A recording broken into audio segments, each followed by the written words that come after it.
We are live. Hey, everyone. Welcome. Welcome to the studio here, Hack Shack Studios. RT Bear here, 40-year comic book veteran, working for Marvel, DC, Image Comics, such characters as Superman, Batman, Spider-Man.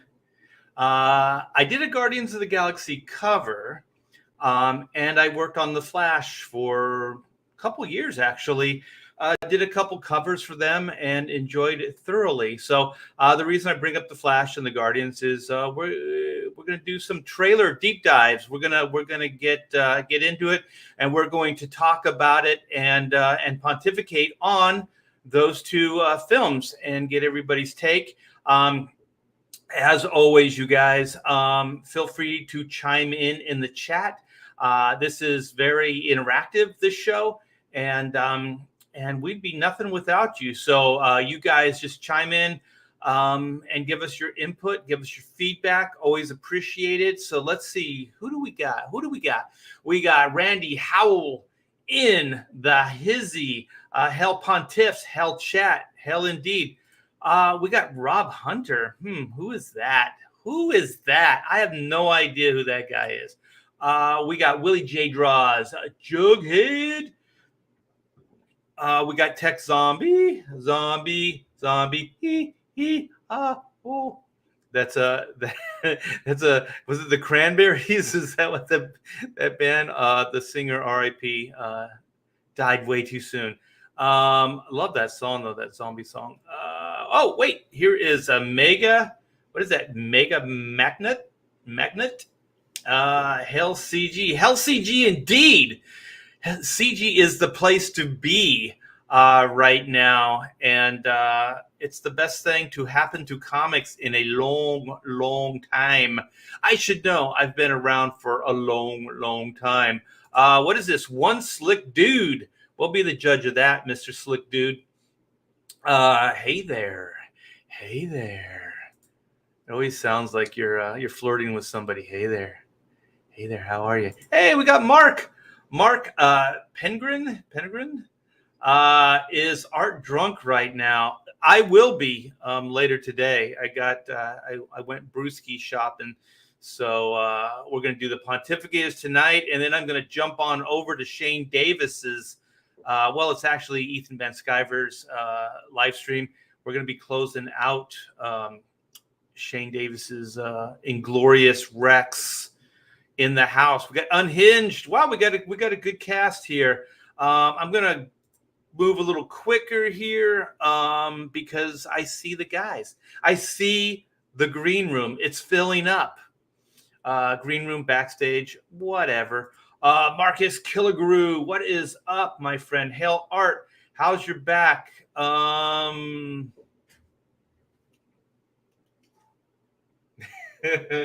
Does that answer your question? It's not good, man. I'm hanging in there, though. Thank you so much for asking. I do appreciate it. Let's get Grey Wolf. Hell Chat, what's up? Break out the vodka. Wait, where was that? Sorry, right there. Yeah, later, dude. Very good. Okay, well, I'm going to jump into this. Get these guys. They've been very, very patient. In the backstage area, we got this elaborate setup here. We got this backstage over here. Those guys are getting fluffed up. They got their own fluffers, and they're getting fluffed up for the show. So this should be good. Nice, big and big, slick and hard show for you guys tonight. Well, you know what? I'm just gonna do it. I usually have a big old spiel I give for each one of these guys as the intro, but you know what, this is the sexiest guy in CG, and he's got a campaign I always want to call the Supremes, like the singing group, but it's the Superiors. And he is kicking some major ass with this new book. It dropped I think last week or whatever, and he's already well over 10,000 as far as dollar amount. So without further ado, let's get Mr. Clint Helinski in here. What's up, brother? Yo, I just kind of had to knock the fluffer off of me. Yeah, a little back of the hand. It's like it's showtime. It's golden hour. Yeah. Let's She's on the ground right there somewhere. She's like scampering quiet off over there to the side, like this is magic time. It's like Sinatra, like going on the stage, wiping the sweat off. Get the Rat Pack out here and let's make it all happen for Oh, art. hell yeah. You are our Sinatra. You're the Sinatra. No. I'm more like the Dean. I'll be Dean. I'm fine with Dean. Really? You're the guy, Art. The talent. I always thought Dean Martin was way cooler, but who that's else why I claimed him. I know. Who else was Jerry Lewis wasn't part of that, was he? Jerry Lewis was the side thing that the Dean made the comedies. It was God, I'm gonna forget everybody's name now. Sammy Davis. Sammy Davis was the most important. It was like Sammy, Dean, and Sinatra. Like that was the trifecta. That was the core of the Rat Pack. Well, we got a trifecta here as well. So he's looking all over. He's looking down. I think he's done with his fluffer. The stripper pole is put away.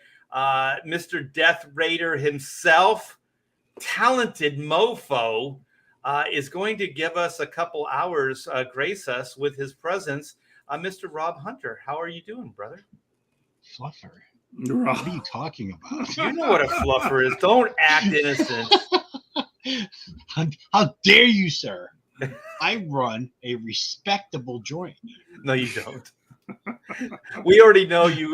We already know you better than that. There's no way Rob Hunter would ever go legit. Mm-mm. No, never. I tried mainstream. It didn't work out so well. Yeah, you tried it for 30 years. I kept waiting. Where's those royalty checks? Yeah. I kept waiting for those $100,000 royalty checks, and they never showed. Oh, then it was 50. Then it was 25. Then it was 10. Nothing. Those are pretty good. No. Those are the ones I was waiting for. I never got them. Oh, you never got any of those? Not even? No, 10. I got some. They would be like, "Hey, you did 3 pages of X-Man, so here's $300."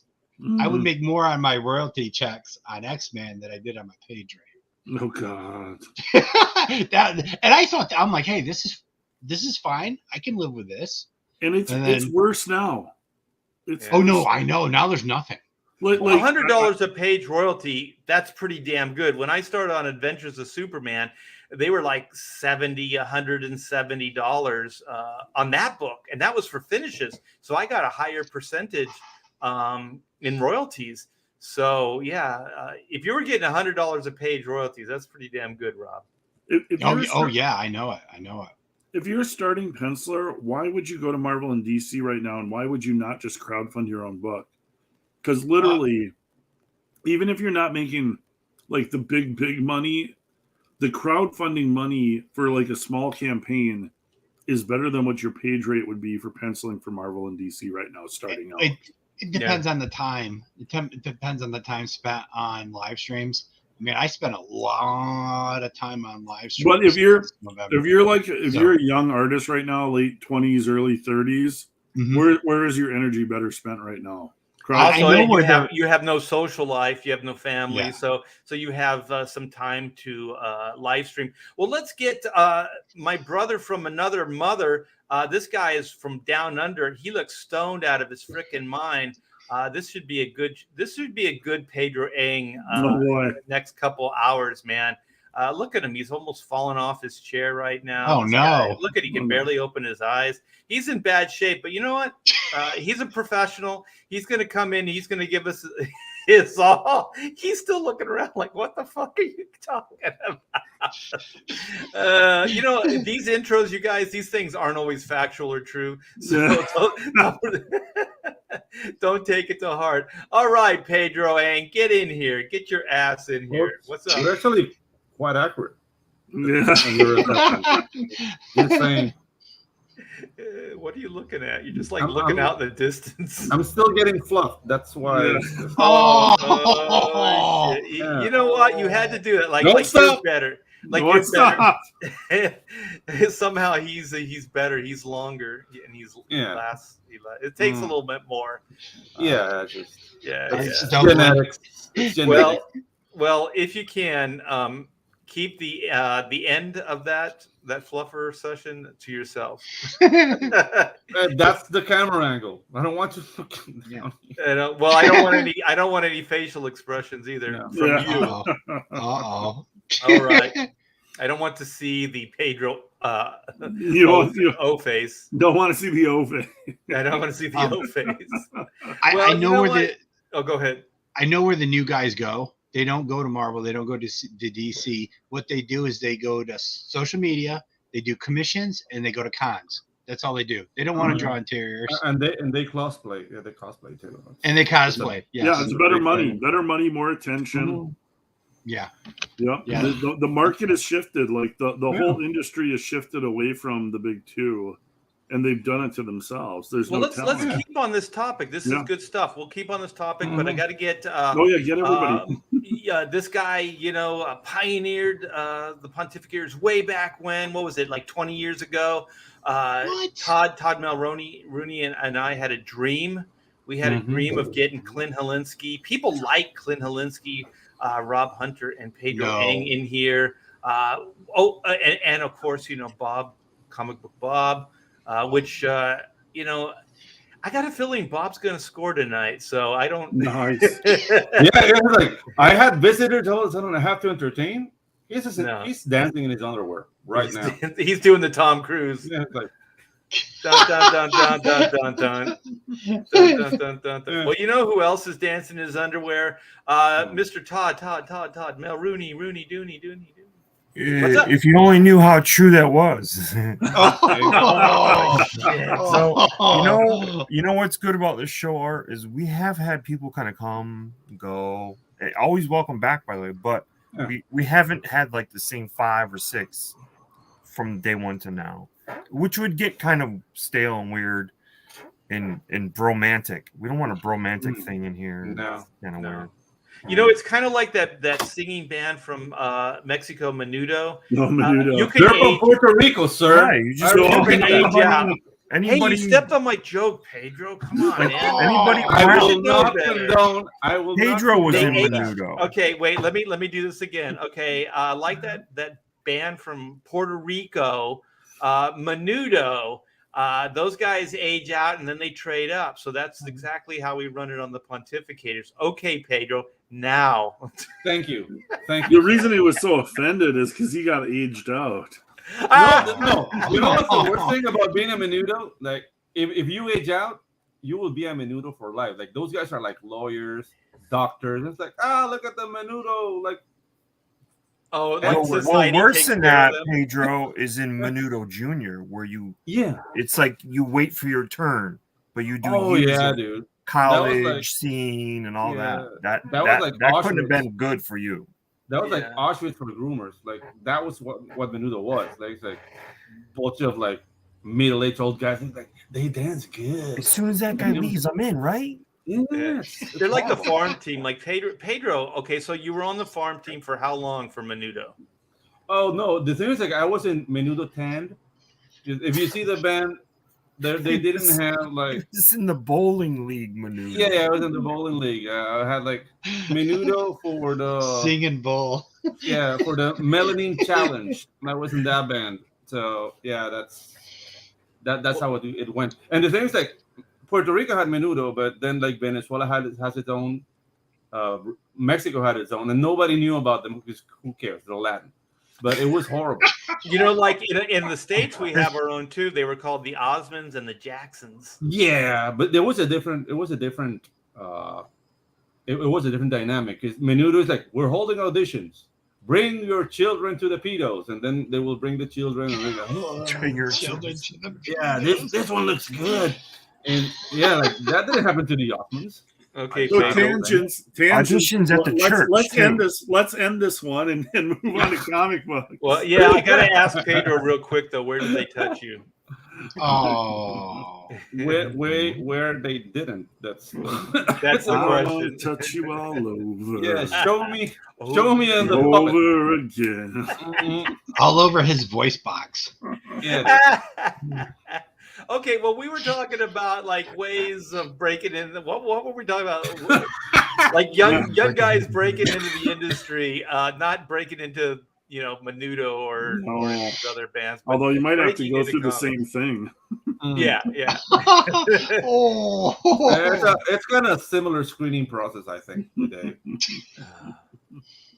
So there's a bowling alley. There's a Yeah. lot of beer. There's a lot of beer and what are those called? Nachos. Nachos And and Oh, French guys. You're like bowling with editors, and then you're trying to score points to get a guest appearance on a Daredevil comic. Yeah, and that's the thing is like if you're a young creator right now, late 20s, early 30s, that's kind of where people usually break into comics. There's those Rob Liefelds, Joe Madureira eras, but they're outliers.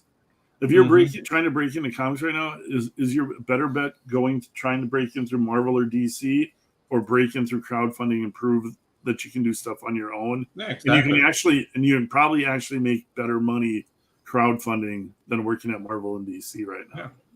They don't even want to do that. They're going to just draw Wolverine on social media and sell it. Yeah, dude. The thing is, like, right now, Almost like no one wants to see- draw pages. Yeah, like people. Oh see wait! the I campaign. gotta take this. JG I do it. Martinez. My Yeah. cousin listens to Menudo to this. There's still day. people. Oh, Still people who listen to. I mean, we try to leave the Menudo topic behind. That's but we just disgusting. can't. This guy doesn't live too far from you. I hope you guys get to hang out, by the way. Sounds like grooming. It is grooming, Mark. Every time I think we're out of Menudo, Yeah, They just suck get you pulled back. in. Yeah, dude. like No, but the the thing is, Menudo. like people see the campaigns, but they don't see like the periphery, like the economy that it's like developing around those campaigns. Like, because these producers, like, they get pencilers, they get inkers, they get colorists. People are getting jobs, and this you get better rates. in better rates. Yeah. Like me, for example, like, dude, I'm a trailer guy. That's what I'm doing, and Yep. There's a ton of you know people what? getting better rates working for crowdfunders right now than you're going to get at Marvel and DC for And even inkers, for pinups. colorists. Yeah, even pinups. Like the thing is, like, start trying to find talent to work with you on a book, right? And then you find these great artists, colorists, whatever, inkers, and then you start asking them, like, so what's your page rate, whatever, and their page rates are high, and then you realize because they don't do interiors. They just do covers, they do pinups, they do, commission stuff, but they don't do interiors. And so, yeah, it's like I think it was Clint was saying, like, conventions, they're making their money, on conventions, going to conventions and commissions and that kind of thing. And to be honest, I'm kind of envious of it. I'm not. I I'm not. sat Because next- Go ahead, Rob. Go ahead. I sat next to a guy a couple years ago at MegaCon who was a pretty cool painter, and I asked him what he had worked on because I was looking at his stuff, and he goes, "Oh, I did some image book 3 years ago." He goes, "I painted one of the issues," and I was like, "And?" He goes, "No, that's it." He goes, "I did one issue on blah blah blah," and he goes, "And now I just go from con to con to con, and I do painted sketches and some commission work." Yeah, and that was it. That's, And I just kind of that's- looked at him. I'm like, Yeah. Okay, I guess if you don't mind going to all these. I mean, I like going to a convention or a couple of conventions a year and being able to talk to people. But dude, if I had to go like every weekend or 2 weekends a month, I'd be like, are you kidding me? I would have, if I was making huge money, I'd be like, yeah, send me to another con. Yeah, but that's the thing is, like, what are these guys pulling in for just con sketches and stuff? It's like it's not enough, man. There's like 4 of them in a room, and then your It's travel just- expense. it's a weird bohemian lifestyle because they don't want to actually draw interiors. Yeah. It's and weird. then like Darren Wagner said, like, it's an artist, not a storyteller. Like, I'd rather be a storyteller than being a peanut guy. Mm-hmm. So I don't know. I mean, if you want to be a carny and go from town to town, living tips, and it's like, dude, like, it's not that kind of life. Like, I'm old. I don't want to settle. Well, I'm surrounded by chicken and livestock. I'll tell you what it is like for me with cons is I do really well. I bring a lot of original artwork, and my commissions they're a little on the pricey side, and I'll do a limited slot before I go. So I'll do some pre-commissions. I maybe take 5 or 6, right? But for me, it's the traveling.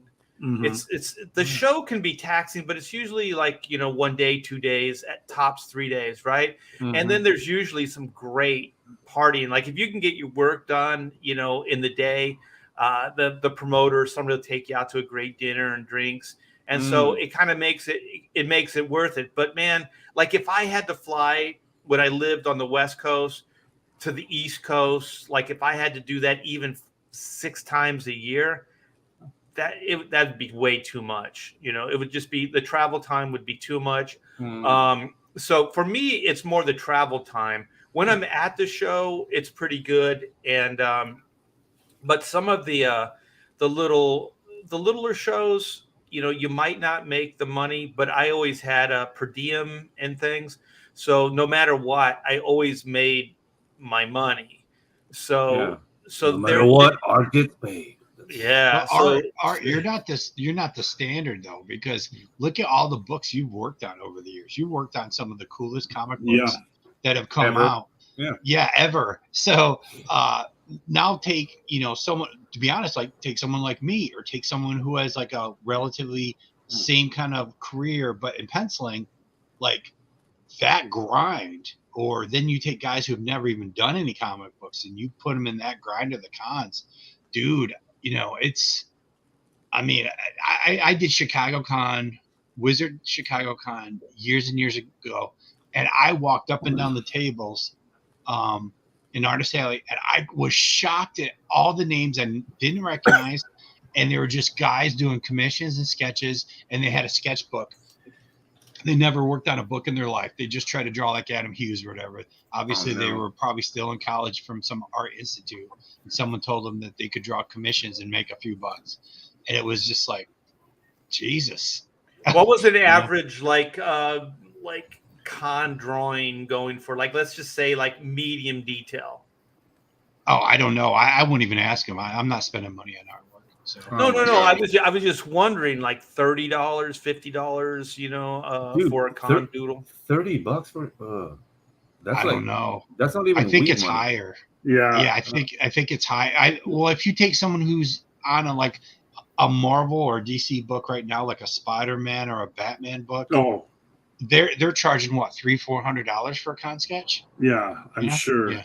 Like the no-name guys are probably charging $50 for a head sketch and $100 for like a torso sketch. Well, that's what I was saying. Like, because sense. Rob was talking about like just like guys that were in Chicago. He was walking down the aisle, or just kind of like non-Marvel DC guys. So I was just kind of wondering what those guys make, because like if you charge $30 a drawing, or if you got $50 for a head sketch, you do 3 of those, it's $150 a day, free and clear. And if you have prints and stuff like that, I mean, they could be clearing, $200, $250, $300, a show. I mean, a day for the show. Yeah. So maybe $600, $700 for the 2 days. As long they gotta buy the table too, because they're that's what I was going to say. If your expenses are paid, you need to make money at the show to cover all your costs. Yeah, not only the table, but maybe he's from out of town. He drove. He went in by plane. Like, I don't know. I don't see the business. Or even if he drove, he's still stuck in a hotel. Yeah, exactly. Yeah. Well, maybe he's left in the car. If you go to a show like the San Diego Comic-Con or New York show, those hotels aren't cheap either. You're paying a couple $100 a night. Yeah, and you gotta sign up for the tax thing too. Mm-hmm. Oh, that new tax thing, yeah. That San Diego thing where you had to register. It's bullshit. It's so ridiculous. I mean, the best thing, and I don't care, IRS, you guys are all crooked anyways, and I don't like the way you spend my money. But the best part about like conventions, it was kind of, dirty money. Cash only. Yeah, that's all I did. That's all I did. Cash only. Whatever you made, you said you spent. Those expenses. Yeah, dude. Like, it's dirty money. Like, you'll be at your table and you get like a cartel guy, like, "Hey, Art, draw me Wolverine. I'll give you $10,000. Do it. Do it. Do it. Gun. Clank. Somebody came up to me and made that claim. I'd run for the hills, man. That's a scary ass. I'll give you $10,000. $10,000. Do it. I just take the 10 grand up front. I'm like, okay, Yeah. 10 I grand. can draw Wolverine. I can draw you anything for 10 grand. Rob, that's how you end up in a vat of acid. Okay. Yeah. Well, you know, I got How many invited. times do I I get to charge 10 grand though? I Just have limit to- how many times I, have get to do to that. ask you guys. Like, I got invited to that. Is it the La Mole show Mole. in Mexico? Have you been? Oh. Any of you guys? No. I've I been to did. Mexico twice, and both it was a lot of fun, but I don't remember much. Mhm. Well, that's I most went- of my trips to Mexico as Yeah. well. I did one con. I saw some pro in Monterrey. talking It about was one of the horrible. Mexico cons he went to, and he said the con was great, but traveling there was kind of sketchy. That's my concern. Is just it being depends on there. the city. Depends on Yeah. the city. Like big cities are not that big a deal, but if it's a small town, then yeah. I think gotta be it's caught. I think it's in Mexico City. Oh, and yeah, Ciudad de Mexico. Okay, that's Yeah. huge. That's huge. But I've mean, been invited to the what is it on the other side of Mexico City? Like from like the I always gauge it from like California over, and so Mhm. anything on the other side of Mexico City, I'm not going. You know, when you start No. getting into the Dude, the jungle areas, dude, Mexico. Actually, the jungle areas are safer. are you you wanna- serious? You want to stay away from the desert. Yeah, like all the cartel action and all the thing, it's in the desert. If you go to Yucatan, actually, if they invite you to Merida, that's the best place to go because that's where all the families of the narcos live. So it's like the Switzerland. There's no violence there. It's neutral. yeah, so It's all money. Merida. Did you say Wow. Medellin? No, Merida. Medellin is in Colombia. That's a whole different thing. Yeah, That's also a Todd. good invite. Yeah, Todd, educate yourself. They paid me in kilos. In kilos. Yeah, like, yeah. And Actually, they you know- gave me you a know- rhino. They I call, think they I'm call rich. Them, they call them square groupers, actually. Well, Like, my fear would be they would turn you into, what do they call those? Is it not donkeys, but you know when you Oh, you a know, mula. Yeah, donkey, a mula. mules or whatever Yeah. when you're bringing in like drugs to the country. Yeah. Oh, yeah, dude. As You long still as they do that. can make it look like comic book pages, okay. All right. Look at This is the big question though, you guys. This comic Okay. pages are electric. All right. Are you guys all listening? Okay. Yes. Here's the big question of the night. What would you do for a Klondike bar? That's a Nothing. trick question. Absolutely nothing. Nah. I think Klondikes they're are like $1. overrated. Like $1.25. That's what they cost. I'd pay $1. I bet they're $4. I bet they're $4. Oh, are they that expensive? No. No. Dude, I That's had the an last edible- time. I bought a Klondike bar like 20 years ago. So. 1982. You know, I bet you could launder Yes. money at a con very easily. But you'd need somebody with a whole lot of change. Like you'd have to go. You'd have to go through each guy at the con and get change. Mhm. Well, To I do thought it. about this. You could do a fantastic money laundering scheme with crowdfunding. And especially if you crowdfund on your own site and you do only digital. You could just say that you're selling 1 million copies digitally. Yeah, but it's what still are you it's still a doing? credit card business. It's not cash. Yeah. you need the cash. You need well- cash. You need cash. No, it's still so you're paying 3% on credit card. So Mhm. No, but the people buying it But there's would a have to buy registry, with yeah. a credit card or a debit card. Yeah, there's a registry. they there. won't catch on for at least a year. You've already made your money. And by You then, could do that, Rob will you could be just in put the Mexico. cash in your Yeah. bank and launder it through Right. your bank. I'll You see you just in the moved to news, South Rob. America. I'll Yeah, see you Rob. in the Rob news, hasn't thought Yeah. this out. he you're not hasn't thought thinking this this- through. Yeah, you haven't thought this through, man. I'm gonna see you in the news, and You need like a I'll giant send you a flea, food basket. like a massive flea market or something. I like this. This is how bad comics are right now. Okay, Mhm. so we start off like how are kids breaking into the business, making it now, and so Mhm. then we go from that to like Money laundering. money laundering and smuggling drugs from other countries. So Hey, I've got a comic book money laundering story. Like one of the first What? comic book companies that I ever worked for was small indie as indie could be. Mm. And it was this rock dude, and he was paying the bills for everything. He hired us on.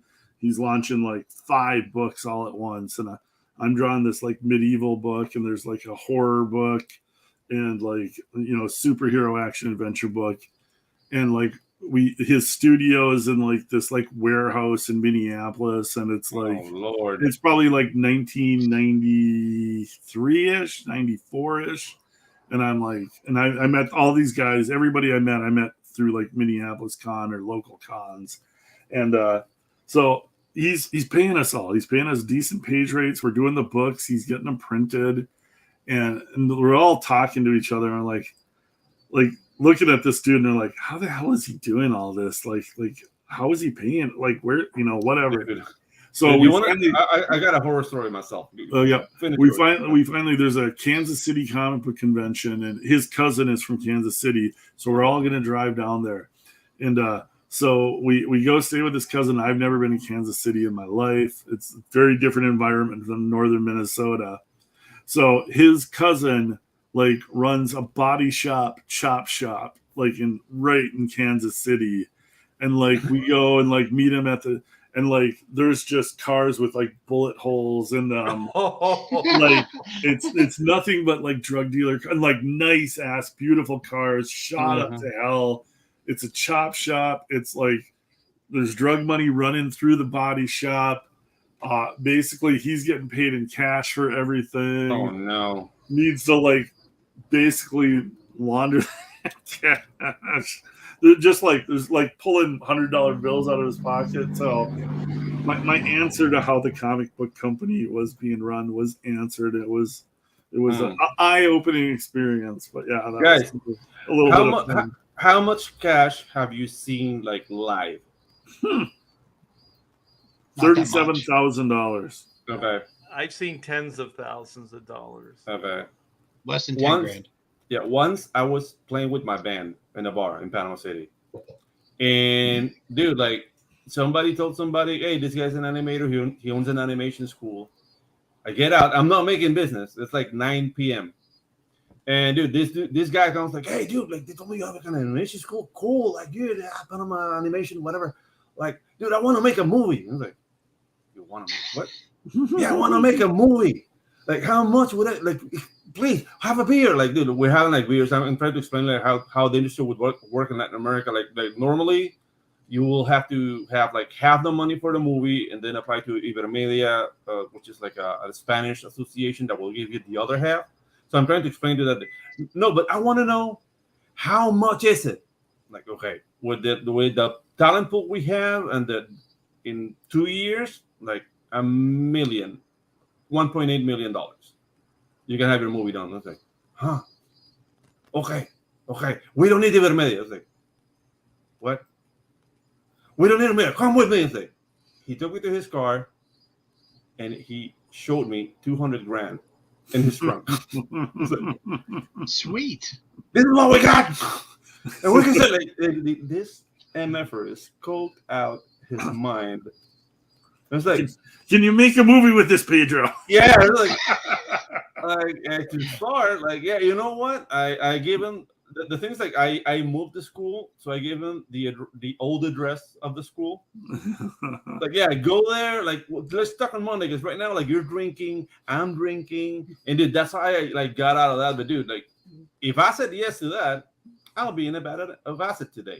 So yeah. Well, if you live in California or LA County, LA, Hollywood, everybody's got a scam, right? Oh yeah. So the thing is, this is the worst part of being a young.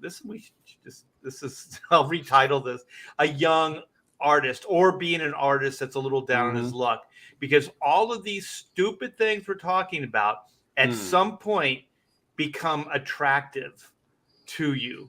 Yeah. You know what I mean? Because I've been in those situations, even later in my career, where somebody's like, I want to start a publishing company, blah, blah, blah. You've been doing this for a while. I just want to, pick your brain. And so then that pick your brain goes from a paid lunch to like, a dinner and drinks. And then it goes on. And then before you know it, they're like, well, let's just do it together.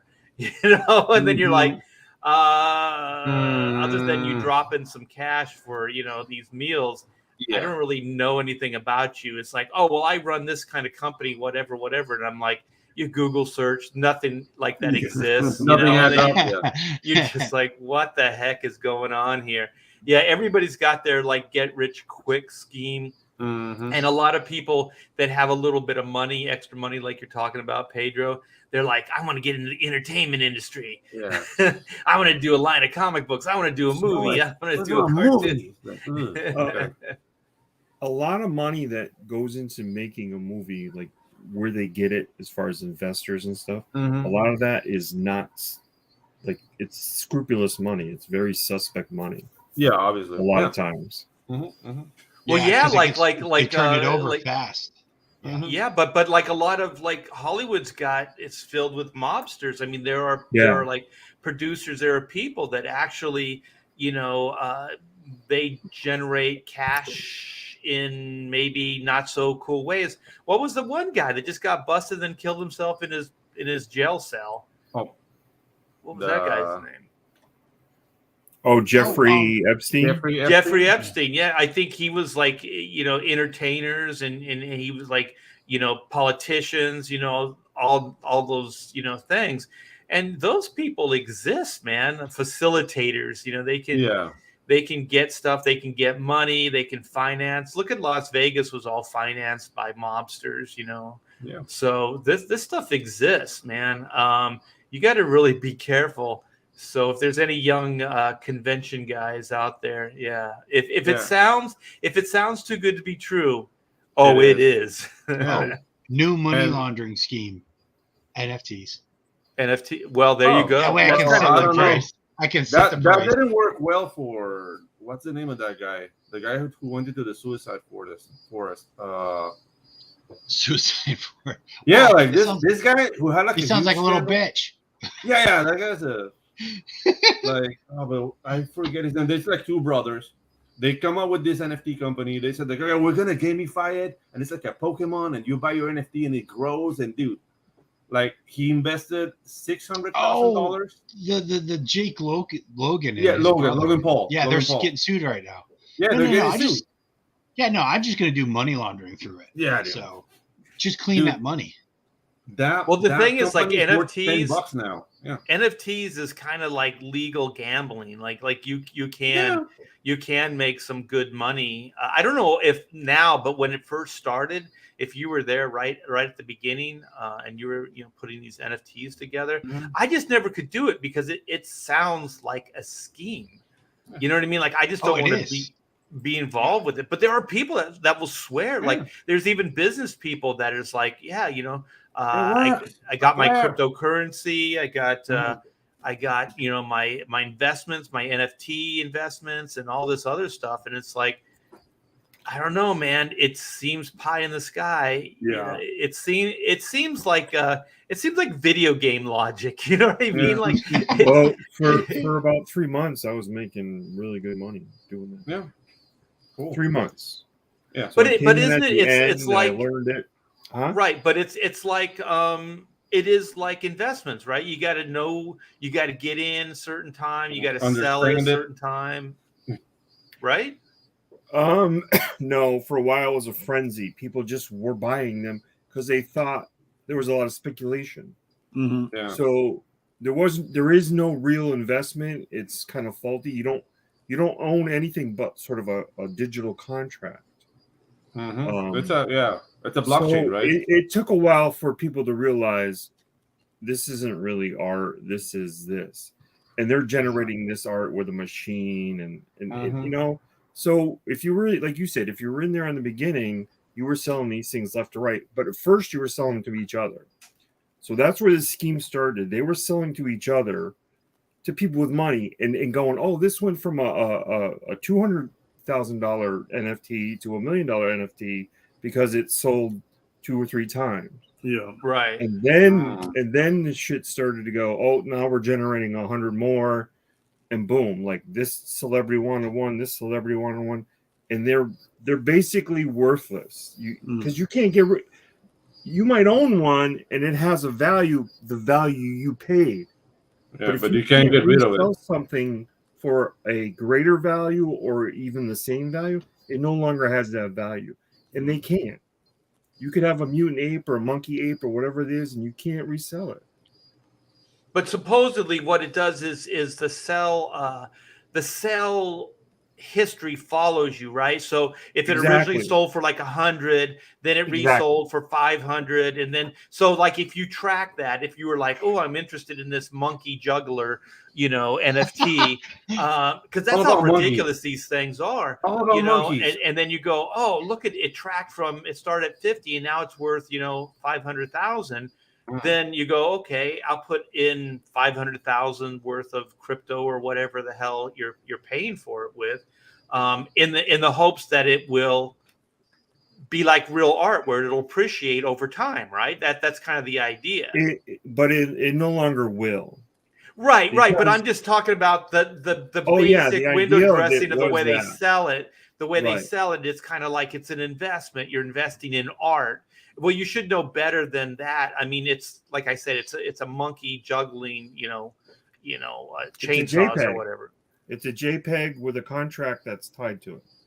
Right, but then also the NFTs can be just as lame as like, oh, it's a monkey juggling chainsaws, but then there's a monkey juggling jack-o'-lanterns, or there's a monkey juggling knives, and it's the same drawing. He just has different things as slight hands, alterations. Right? So it's like, yeah. Right. And then all of a sudden that's a new original like thing. And I'm sorry if anybody's into this. Remember Zach Bradley, Todd, he used to come on the show. Yeah. He was like NFT. He made some good money. He got in, got out. But the thing is, he used to come over because he's a Texas guy too. And he used to explain this stuff to me. And I was just like, none of it sounds legit. Like nothing about this thing sounds legit. It's like, oh, well, you set the value, you do this, you do that. It's like, yeah, but okay, what if you wanted to cash out? Oh, well, you have to cash out within this organization. Like a bank won't recognize it, right? You cash out with like a bank, like a virtual bank, and then they cash it out for you. Somehow they have a connection with the banks, right? But you can't go, all right, this is my investment, I'm going to go cash out, like a casino. No, not when it comes to an NFT. You can cash out coins, right? They have a value. You bought them at an exchange. Now you're cashing them out on those exchange and then having the value of it go to your bank. But an NFT is you got to find a buyer. Yeah. Right. It stays on the circuit, but so the cryptocurrency is recognized by banks. Like they will give you a cash they're return. Recognized by exchanges. Exactly. You can sell to another party or you can cash out to an exchange. Right. Yeah. Right. And then America will like for instance, one of them was I kept turning my value into USD. USD is pegged to the dollar. So once it was turned into USD, it was safe. Like it couldn't change. So if I bought it at 5 cents and now and I bought 100 of them, now they're all $1, and I cash that out, turn that in USD, I could send that USD to my bank. Okay. But like you said, it's through an exchange, so the banks don't. The banks really don't recognize it. But anyway, these are all things for newbies to stay away from. Like this is dangerous. You got some extra money that you don't mind taking a risk on, and that's one thing. But don't sink your retirement. Don't compromise your rent money on. For instance, if you see somebody going, hey. This is the greatest thing. Realize it's because they have some and it's gone down. Yeah. And they're really what they're trying to do is help pump the value back up. Yeah. Oh yeah. All these influencers on YouTube are all in the red, and they're going, hell, we had our chance. We could have sold it at this. We thought it would be $1 million. Yeah. But the highest it got was 60 grand, and now it's at 18, and so now they're all trying to pump it back up. Any of those influencers that are like hyping stuff up and selling something, they got to see the biggest scam. Their credibility is shot now. Who's going to listen to Logan Paul now? It's like, ugh, get out of here. I was telling Zach, I was like, as soon as whatever goes up value and it seems significant to you, cash out. Yeah, Like that's cash what I out. would do. When I used to gamble, go to Vegas or whatever, as soon as I was up, man, I would walk away, because the odds were with you at that moment in time. Yeah. But trust me, they're going to shift and they're going to change. So you have to recognize that this stuff is very, very volatile and it's not going to last, man. Well, some Better people can't do it, man. recognize. Some people can't do it, man. They just have that gambling bug. Yeah. Next time, baby, let's do it again. Let's do it. Let's do it. And that's how they get you. Yeah, well, let's get. I know nothing about this Zeb Wells and this Spider-Man thing. So I have an article. Is it the one you sent me, the Bounding in the comics? Is that? Yeah, I threw it in the green room, but I can Chat. share it to you too if that's easier, whichever. Yeah. Well, I actually have it. Oh, you have Okay. it too? Oh no, this is good. I'll just click here. Yeah. So go for it, brother. You bet. So Zeb Wells, this has kind of been the big thing going around. And alienating all the Marvel fans yet once again. And Marvel writer Zeb Wells claims upcoming Amazing Spider-Man reveal is so controversial that editorial warned him not to do any comic book conventions after this issue comes out. So first of all, that reeks of clickbait and hype. And it feels like they're just going to alienate fans even more than they already have, because it's lazy writing, but using the fans' love of Spider-Man against them almost is what it feels like. But in what the more cynical comic fans may view as nothing more than a cheap attempt to boost sales, it really seems that way. And I don't think it's even cynical to look at it that way. For one of the web slinger's worst runs of all time, so fans aren't. Like poor John Romita Jr., like who's having to slug through all this crap, and who's an artist that I really respect, and his style has changed over time. But like this whole storyline seems icky. Current Amazing Spider-Man writer Zeb Wells has claimed that Marvel editorial warned him not to do any comic conventions. I love this whole fear of the SJW comic book creators. That if I go to a comic book convention, I'm gonna get punched out. It's like, dude, it's a bunch of comic book nerds. If you're like nobody knows you. It's like and then nobody cares. And it's like if you're too scared to show up at a comic book convention full of comic book nerds who are like, you'll get some maybe aggressive guys, but like, has there ever been violence at a comic book convention? Not to my knowledge. Not unless I was like the one that was, Ass-grabbing? Dude, even if they're mad, they get to the conversation. Look at the Sailor Moon cosplay. Yeah. They'll argue about who's strongest, Hulk or Thor, it's that kind of stuff. Yeah, well, this is all sensationalized bullshit. Absolutely. It's really crazy. Like I always like comic book nerds that jump bad, like, oh, this is gonna happen. I'm like, you're a freaking comic book nerd. You're the ones that got pummeled in high school, Exactly. Yeah. John Romita Jr., doesn't he do like 3 pages a day? Oh, so these issues, they're going across his desk in a week anyway. So what's he really care? No, he's just cranking. He's just cranking through stuff. He's probably got the highest rate in Pro Comics of Marvel and DC together. I mean, he's been a Marvel mainstay forever. He did his little run on Superman, which was not memorable. But I literally thought a promo they showed at one point, I thought it was a sketch that he had done with Superman. And then when I found out it was a promo for a finished piece, I was like, uh-oh. So... yeah, it was pretty bad. I know the ad you're talking about. I was like, holy cow. So I think this is the big reveal that I saw people posting about on Twitter. So, and just like I am not reading Spider-Man, so I'm taking it from context. It seems like Peter Parker has been gone for a while, and maybe like some sort of time thing where headbands came back. So Mary Jane, for some reason, she's in 84. The 80s are back, she's working the headband and the ponytail. She's doing aerobics. She's doing some flash dancing, baby. Yeah. It feels very 1980s. Spider-Man's got some weird thing going on with like the neck contraption and the spider on his chest. The eyes, dude. What's wrong with his eyes? Well, your eyes don't always have to look at the same place at the same time. Yeah, they don't have to line up. That's overrated. No, one eye can be looking in one direction. Yeah. I blame the inker. It looks like anime. This reeks of pretending this is the mainstream Spider-Man, but like putting a multiverse twist on it. Dude, look at those pretty lips. Yeah, look at him. He's looking for the kissy there. Yeah, the pretty lips there. It's like, come here. That's never a good feeling though when you get the weight. When you go in for the kiss and the girl gives you the weight. That's I mean, when I go for the kiss, I get it. Oh,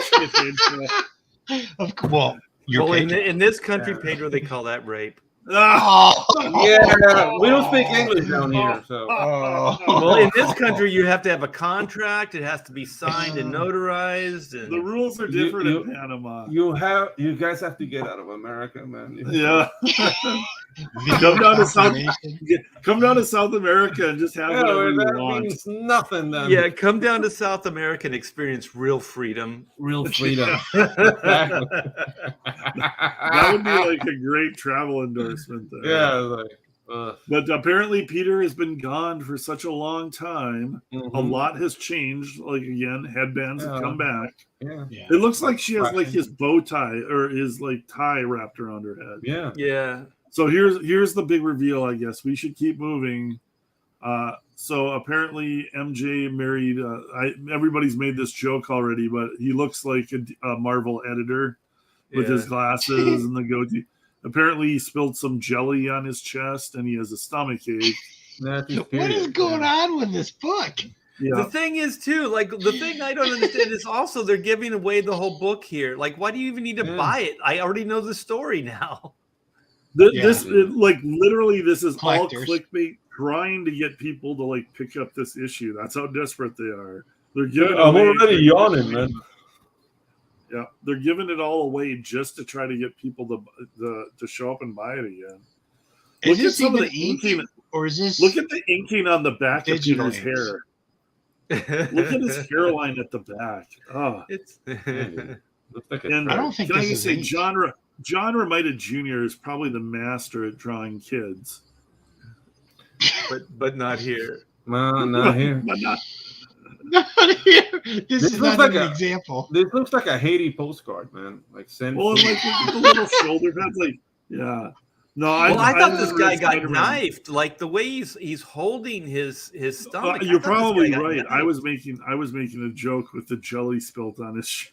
Well, I think if he just took a shiv to the chest from little Peter Jr., I don't think he would be making that face. Yeah, his face is a little bit too calm for. Wolverine's right behind the wall. And like hiding. literally, if that is Mary Jane's husband, like, hey, Mary Jane, can you quit paying attention to your ex-boyfriend while I bleed out? Like, pay attention to me. Dude, look at those eyes. Like, Again. I don't give a shit if you used to date Spider-Man. I'm bleeding my guts out. Yeah. What's the deal with the color hold, except for in certain spots on the Like in the ears and stuff, and like the Yeah. necks and stuff. But yeah, then it's all of a weird. sudden the chin is black, and then the tip of the nose is black. Yeah, it's artfully really, done. It's really odd. This is It's odd. really odd. Explains it why I haven't rushed. bought a comic book in a decade. It Wow. looks rushed. That's Nothing about this looks of quality, and the No. concept. I guess if you're intrigued, but from what I hear is they've been Marvel has been teasing this moment for like years. And so then this is like a multiverse payoff, because from what I understand, this isn't like, Peter's MJ, right? This is like some kind of multiverse MJ or something like It really that. seems like it just from the little bit of art. Like, this is like, oh, we'll never bring Uncle Ben back. Oh, wait, let's bring Uncle Ben back because we ran out of ideas. Yeah. My You favorite know. thing that Marvel did was like, what was it? MJ and Peter were going to get together. And then there was something to do with, was it Aunt May's death? And so then Peter makes a deal with the devil to bring Aunt May back. That's the one but the more deal day. was like that he couldn't continue his life with MJ, right? Yeah. And I'm like, what old person would allow a young person just starting their lives to make that sacrifice? Like if I would, there was so much wrong with that. Like, and then Peter makes a deal with Discover that your favorite Satan. go-tos are in Oh, places you sorry, haven't that's been to. Yeah, me on it's this the page has got yeah. a pop up. It's so Sorry about that. counter The like pop-up, to what I a didn't see hero is. Like a hero makes a pact with Satan to save his Aunt May, who's like 90 years old and had a So good run. selfish, man. Yeah, she had a good run. You know. You've had a good run. Yeah. Did Aunt May had a say in that comeback? I was like, no, leave me alone. I'm tired. I'm tired, Yeah, Peter. she's I like just been want to 90 sleep. for 100 years. Yeah. Well, she had an affair with Doc Ock, so she's had some excitement. And I mean, Could the you thing imagine is that? like they're always desperate to keep Peter single, and it's like just make him single. Like Black Cat's always out there. Mhm.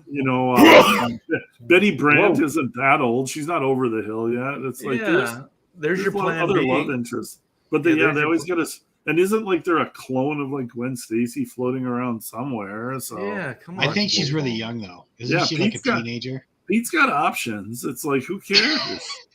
As long as Play she's the field. 18. You know what my favorite about this is? I heard a YouTuber talking about this, and so I don't know if this is fact or not, but they said the Spider-Man sales are still pretty good, even though nobody's been happy with the stories for since Dan Slott has taken over the book, right? Yeah. And then they said the only thing that's keeping this book going are the completionists. So the only ones that are buying these books are the ones that have, every Spider-Man for the last, Sure. Yeah. 70 years or whatever. So sad, man. Yeah. And they said these people aren't enjoying the books, they're not reading the books. They're just grabbing themselves a copy so that they can have a complete run of these Spider-Man books. And man, how can you as a business person, how can you be like this as a creative person going, people are just buying this out of obligation because they have a line of books that they want to make sure that they have the entire run.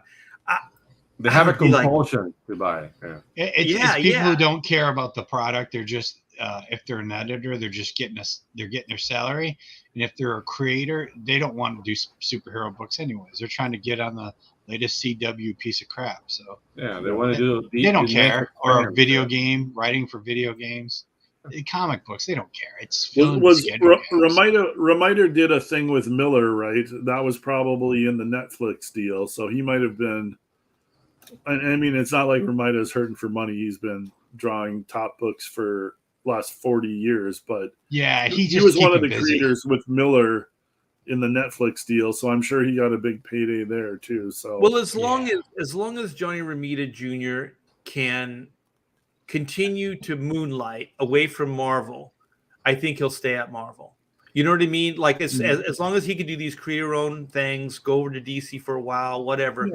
Because the thing is, at this point, he's going to retire at Marvel. So no matter what Marvel becomes, if they're still in business, he's still going to work there because the Romitas are like part of the DNA of Marvel Comics. Oh yeah, you know what I mean. So I think like he's going to stay there. I used to think that with the Kuberts, and it still might run that way, because I don't know who the Kuberts are working for at this point. I think they're still working for Marvel, right? I haven't seen any of their stuff in a long time. They both slowed down so much. Adam. Yeah. What's that, Todd? Adam's working on Wolverine. Okay, that's what I thought. I thought they were back at Marvel. I don't know where Andy is. Yeah, Andy seems like a Marvel guy too. I just have a feeling those guys are going to just retire at Marvel, just because of the family name. I don't know. The Kuberts are a little different because I always think of Joe Kubert as a DC guy more than a Marvel guy, but I think both Andy and Adam are both. I think they're more known as Marvel guys than DC guys, even though they were probably equal at both companies. They did a lot more work at Marvel. Yeah, yeah, a lot more memorable work, Yeah, that I think people remember. But yeah, and I heard that Zeb Wells just has contempt for the readers, and Of I, course. it's Awesome. so weird course. because I hear, what is it, Nick Lowe, because he's the editor, and so he comes up a lot with the Spider-Man stuff. And I remember when Nick Lowe got hired at Marvel, he was kind of like an assistant to the assistant. I think he was an assistant to CB. So I remember when CB got hired, and I remember when Nick got hired. And Stevie so Sabok is the Japanese guy. yeah, CB's. But he was like, there was Ralph Macchio, and then CB was the assistant editor, I think, and then Nick Lowe was like under those two guys, and I never thought any of those guys were particularly sharp. You know what I mean? And now these guys are running Marvel Comics. Nick was in the X office for a while when I used to help out on Bocello stuff. Well, Nick was always the contact guy. I think he obviously worked his way up the ladder. Yeah. With the Disney layoffs going on right now, I mean, they're laying off people, big name people at ESPN.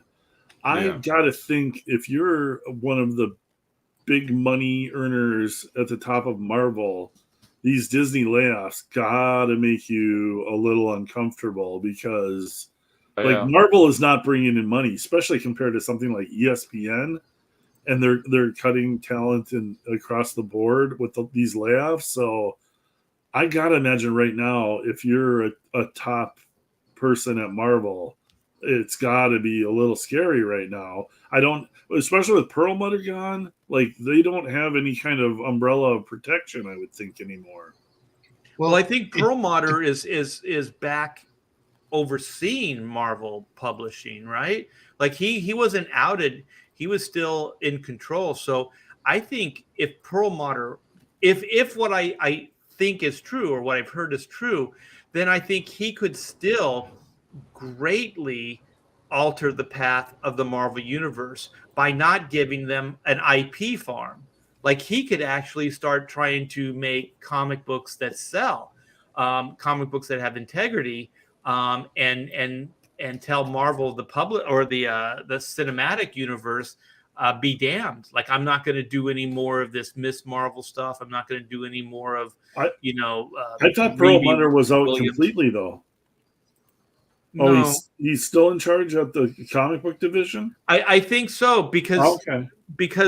He's out of the film. Like, he has nothing to say in the film, but Right. I think he's still overseeing Marvel as an entity, like as a publishing company. Okay. I believe. I'm not sure. If there's somebody in the chat that has more information, let us know. Yeah. But I don't think he will, because I don't think he cares about the comic books either. He's like 82 or something, right? Like, he never cared, didn't he? The only reason he grabbed Marvel Comics was so that he could bleed the IPs for the toys. I think it was through Toy Biz. Yeah, I think he did. Toy Biz. That was where. Guy. Yeah. Marvel so he kind of got it by default, because Marvel owed Toy Biz money. They owed that entity money, so they were going bankrupt. So I think they just kind of merged all that, and Perlmutter got all the goods, as they say. Yeah. First they went bankrupt, and then they reissued stock. Brian Norton says, I think he's completely out, was my understanding. Mm-hmm. Yeah. I'm watching the Disney car fire from afar, and dude, they're already like letting people go from the parks, and that's like the huge money maker for them. So I think Marvel is just gonna be squashed like a bug. Dude, like, their sales are ridiculous. Like, Disney, the Art talked about how much they raised the prices for the park. So I think the parks overextended themselves, especially with COVID going on. So the parks were losing money. Marvel will be fine if the merchandising still does well. Because, I mean, that's really the direct line from the pipeline for Marvel. Yeah. Everybody knows the comics always lose money. Yeah, the thing is, like, they're counting pennies, though. That's the thing. While we're on this subject, going down this rabbit hole, there's Guardians of the Galaxy 3. And my understanding of this, and we'll play the trailer and we'll break it down for you guys.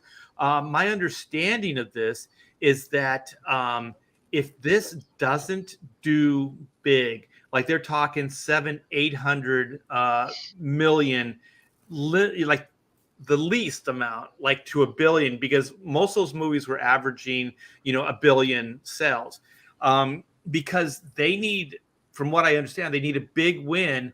Otherwise, they're not going to be able to move forward with future films. So this movie has to win big for not only Marvel to legitimize themselves to the parent company, which is Disney, but also for Disney, to not lose faith completely in Marvel as a film company. So what do you guys think about this? I have a question. Is that girl robot Nebula? Is she now a dude in the movie? They did an illustration of her being a dude, but in the trailer she's a chick still. So Is she? Because it's hard to tell. She's really but flat. she was always had like an androgynous look to her. If she's a dude in that movie, then the social justice rubber band effect is going to kill that movie. People, they won't take their kids to watch it if she goes from girl to guy robot. It's Todd in his blue phase. Hey Bob, get in here. Click the link. She's not really. She's really attractive in real life, but she's hot. Yeah, she's a cute redhead. Yeah, but she's from Doctor Who. Yeah, they're not messing with her on screen. No. No, I don't know. They should have her be able to go undercover, so then she goes undercover as a hot redhead. Yeah, I for one, that would be awesome. I for one am rooting for Marvel. Yeah, I was thinking about this because there's two big trailers. There's two big. Oh shit! Marvel. There's two big movies coming out, and these are oh my gosh, like important. Warner Brothers is coming down to the Flash. You know what I mean? Like this is going to set up their what is it? Not Snyderverse, but who's the guy? Gunverse. What's that? Gunn. Yeah, Gunverse. Yeah, the James Gunn. Yeah, the James Gunnverse. And it's weird, like they're kind of connected, right? Like Marvel's dependent on a James Gunn product, and then that Flash is all dependent. Like the Gunverse is all dependent on how well they are able to transfer this into a new universe going forward. And the thing is, just jumping around a little bit, like I heard that Batman movie, the Flash movie is so far over budget that it's going to have to do like major numbers for it to break even with all the reshoots and stuff like that. So who knows what that thing's going to do? But I think it is funny how like kind of connected these movies are, with James Gunn moving forward, and they're both really reliant on James Gunn's future is kind of reliant on both of these things doing well. What's that, Todd? I didn't say anything. Well, you're doing something. What was this? Oh, I'm scratching my head. Maybe. Are you waving? He's waving at us. He's waving from a signs. distance. Oh, gang signs. Gang signs. No gang signs. It's a fastball. Curve. For the curve. Slider. Dude, I don't know. Like they say it's over budget, but the CGI in that trailer looks like crap. So I like the Flash movie. It looks awesome. The Flash movie. Well, we'll break it down. Do you guys want to do the Flash one first, or do you want to do Guardians? Flash. Either or. I haven't seen the Flash one in a while. Okay, I'm gonna present. We're choosing among ugly chicks, so whichever you want to do, man. Do you say ugly chicks? What? Yeah, ugly chicks. Yeah, Guardians or Flash. To me, they're both ugly chicks. Oh, that's someone's grumpy. That's not right. Can you guys see this? Can you see this? Yep.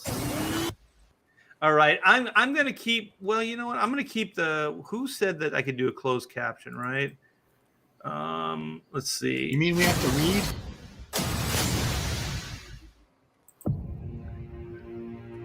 I lost my parents. Okay, this is the biggest.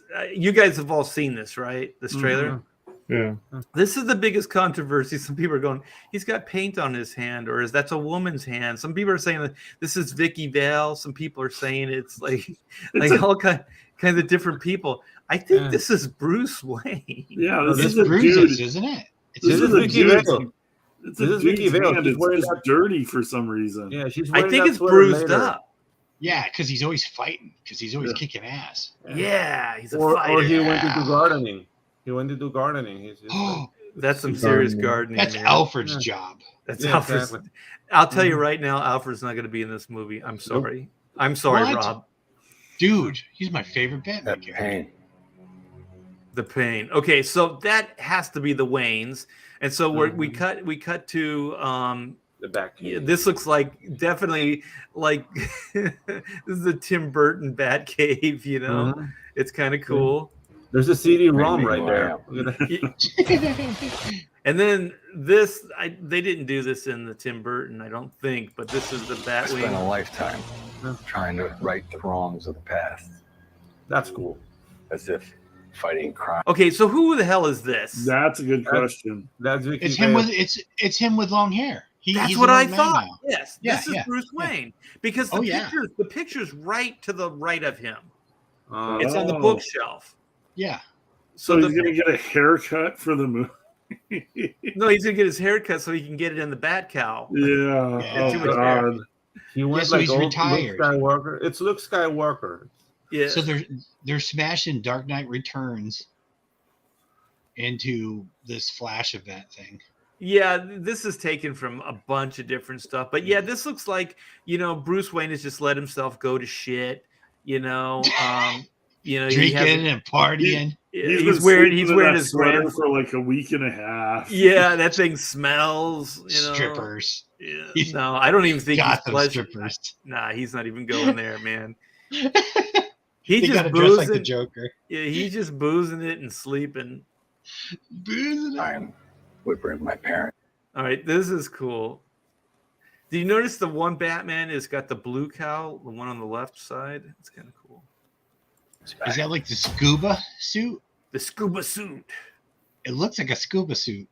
It could be, for all I know. And then the one directly in the back, I think to the right, is the one from the original movie. All bat emblems though. Like no bat on the gray chest. It's all yellow emblems. Who actually did.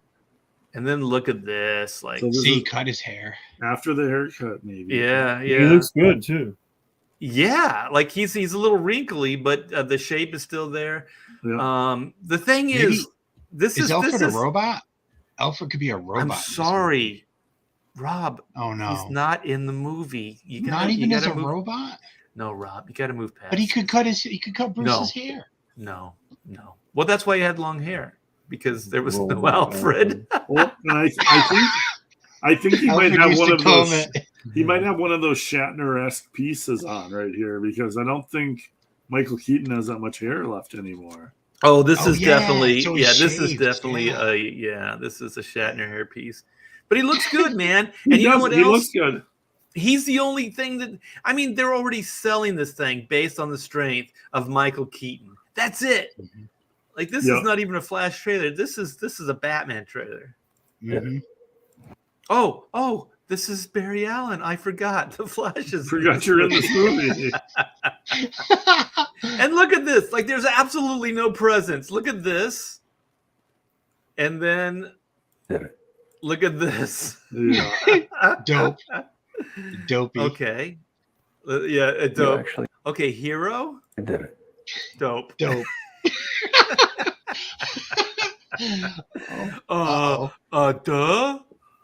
Batman. I'm sorry. I hate this guy. Oh Do you yeah. think the Discovery guy just every time he has to talk to this dude, he just like takes his hand and just shoves his face and says, "Just get away from me. He Do should. your Man. reshoots and get away from me."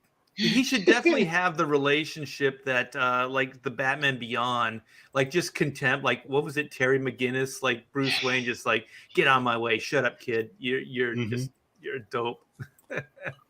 He should treat him with zero respect. The only reason that this guy actually deserves any respect or why Bruce Wayne is giving him any time is because this guy can time travel.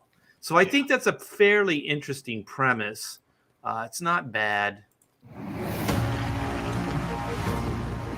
I can't imagine what. Oh, that's right. The Flash is in this movie. Oh no. What is it? They actually gave him a Flash costume for once. Yeah, he's got a freaking helmet. Yeah, Look at this big, huge head. That's a melon. That's a big melon. Right? That's a motorcycle helmet right there. It's a Well, you know Flash. what? He looks like one of those autistic kids with the helmet. Oh, we're gonna I'm get sorry. banned for that one. Well, you know what? I'm just saying right now. I'm hoping I get some super chats because there's no way this is going to be monetized. Yeah, and we're struck. Yeah. Well, I'll tell you right now. For the last 3 or 4 pontificators, we've been struck. It's because of Pedro. I blame Pedro did Pedro. Yeah, it's always Pedro's fault. Because it's never comic book Bob. You've been through. All right, who's the woman that's talking here? You guys have all seen this, right? It's his mom, isn't it? Or Is it? Or is the it his flashback girlfriend? with his mom? Okay, that makes sense. Oh, So it's his mom talking to him when he's a young child and him remembering it as an adult. Okay, so here we go. It's like I love you, Monkey. once a goober, always a goober. Look at that face. That's all. Only a mother could love that face. I'm sorry. oh, Oh, Art's getting sued. look at by this guy. I don't think so. He's got more No, the problems kid. than He's got I. bigger problems than ours. Yeah. The kids representation. This guy's getting ready. He's waiting for the short bus. Oh, he's got a You lost lunch both bucket in parents. his hand. Okay, so he's getting deep. This deep old like thoughts of like loss and mourning and what should he do? Could he go back in time, be with his mom? And one day, Barry! Barry, why wasn't the dad killed? I don't know if they're... Well, and that's not the dad that they had in the Justice League movie either. Yeah, that guy was the Dr. Manhattan guy, right? Yeah, exactly. So this is a different actor. Yeah. And then I don't know if he dies in this timeline too, like he loses both of his parents. That's Kyle Chandler. Yeah. Because it's not Kyle Chandler. It's the guy from Office Space. Yeah. If you move the stapler, you move him. Yes. Yeah. But this is I think there's two different Flashes in this movie, and this is one of the Flash's parents that has a different timeline than the other Flash, which makes it even more confusing. So, and in the comic, it's Professor Zoom. Is that the one who kills the mother? Like he's a time traveler as well. So. I think so. So I'm not sure how that's going to play out in this movie. I have an idea. Because I'm not even sure who's the villain in this. Like, who's really the bad guy? Like, is there even an overall bad guy? Is there just going to be like a weird time travel like story? I don't want to give away the whole movie, but I can figure it out right now. Okay. Oh, look at his mom just gave it up. I went back into New contributor to the Superiors. You guys rock. You know what I was thinking? I was thinking like this movie is kind of like Forrest Gump. Like the Flash is just moving through the DC universe like Forrest Gump. Like run, run. As soon as Zod shows up in this trailer, I was like, oh, okay. So they're like handpicking the few decent spots of the DC universe and then putting them in this movie. And also actors that they can get, that are available. Yeah. Not too expensive. I you know what? I'm a sucker for these kind of cheap like movie tricks though. Like the kids running, right? I went back in time to see. And then he runs right past himself. Like, but he's been standing there the whole time. I'm a sucker for that stuff. All right, that's a pretty cool effect. It's neat that they went red and yellow instead of what was he like blue and Yeah. silver or something like that. Well, the they other- made the running motion look cooler too than they did in the Zack Snyder Justice League. That was just atrocious. Yeah. So this looks like he's traveling through time or something. Yeah. Instead, Yeah, this looks way better. Yeah. completely broke the universe. Okay, so it looks like he's in the Snyderverse now. So do you think Jim Lee gets any kind of points off of having the lines in the costume when he like redesigned the whole DC universe and just put lines in everybody's costume? Lines. My thought is like Jim Jim Lee's getting a little bit of a bonus off of having those stupid lines in the costume. Yeah. Well, didn't they do that with the Green Lantern movie? Oh yeah. Didn't he have like those pulsating green lines? Yeah. Okay, so now he's in the Zack Snyder. What is it? Man of Steel. Yep, Man of Steel. If you Daddy. back and change, Okay, who's that guy behind the kid? Is that the Flash? Who is this guy? Oh, See right him here. there? Like he That looks might like, be Daredevil with the red and the yellow arms. I think it is Daredevil. Oh, that's a weird crossover. Yeah. This is like the Superiors. There's all kinds of like Little cameos. Easter eggs, yeah. Yeah. And this kid right here, that's a future Dr. Manhattan. Exactly. He's making that gesture where he just kills all those Vietnamese soldiers. Does the woman on the right have no, that's just a shadow. I thought she Either had a that or- shopping cart. Yeah, either that or this is Magneto because he's making the Magneto gesture. Yeah. you went back and changed the past. This All right. So this world is must die. they aged him up. It looks like it. He's actually older now. Yeah, I don't know. I thought he was an okay Zod. I didn't really like Man of Steel, to be honest. I thought there were parts that were pretty good, but yeah. Not a good movie. Uh-oh, what's gonna happen? I like Man of Steel. Did you? Well, that's good Yeah, for I you, love Rob. I'm glad you enjoyed it. You know what, It Rob? was like it We're was gonna, me. one thing I found out about you, Rob, is you and I are going to disagree on everything. Can you just boot Rob? Or Yeah, every day is opposite day for Rob Hunter. Okay, so this says Martha Wayne prostitute. Oh, institute. You see it on the side, on the left-hand side. So this is it says Martha Wayne prostitute. That's how I choose to read it. So this is a hospital. It looks like I see a red shape on this little walkway. I don't know if that's supposed to be the Flash. Man, you got good eyes, Art. Yeah, I wouldn't even have spotted that. I got two of them. And then there's like a flash in this window. Watch. Boom. See it? Oh, It's yeah. red and yellow. Yep, you're right. So I don't know if that's supposed to mean anything. Maybe he's saving somebody out of the building that wasn't supposed to be saved. Exactly. And that changes the timeline. Exactly. Oh, Art. Okay, so now some Superman-esque character flies off. You know what the symbol stands Ah, what is that?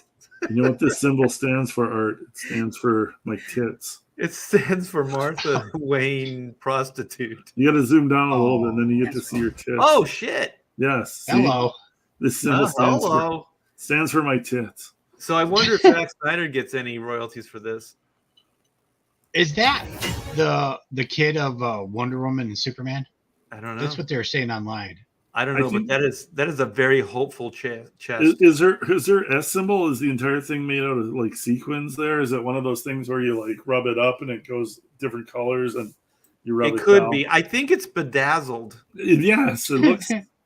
It looks bedazzled. It's very crafty. She's a crafter. Oh shit! No, we got two berries. We got two Ezra Millers. Oh shit! Where did Ezra's helmet go? Oh, it's just a cowl that he can pull off and on with magic. That thing looks solid to me. Yeah, it did. Yeah, I don't think it's gonna work that way. Maybe they can do their Marvel magic where it'll just like fold up into his neck. Of course, yeah. right? Like magic. It means hope, right? she's kind of cute though. I mean, she's got a weird hair, but oh shit, the bat wing! Look at that! All of a sudden, this trailer got better again. Oh, that's a great shot. No, It is. That's a nice shot. look at this. Let's see this again. Wow, that's pretty cool. It would be even cooler with Superman and Batman. Yeah, too bad this isn't the real Superman. That would be damn cool, man. Can you imagine that? Was it Henry Cavill or whatever, and Michael Keaton in a scene together? Yeah. Oh shit, that'd be badass.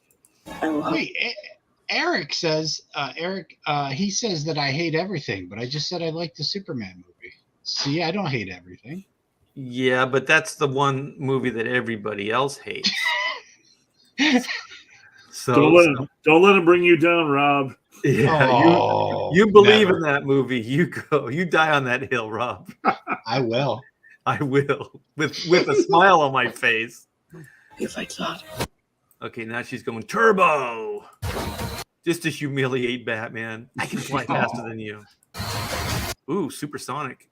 Way faster. You want to get nuts? I Oh God! Here we go. He's gonna pull out the kryptonite rings.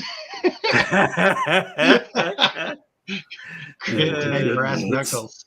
Let's get nuts. This is why I called this live stream. You want to get nuts? Let's get nuts. At least he can deliver these lines. He's got the gravitas to pull it off. You want to get nuts? I am freaking nuts.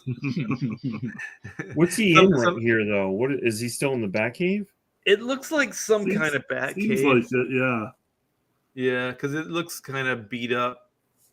Either that or it's some kind of high tech, I don't know, warehouse.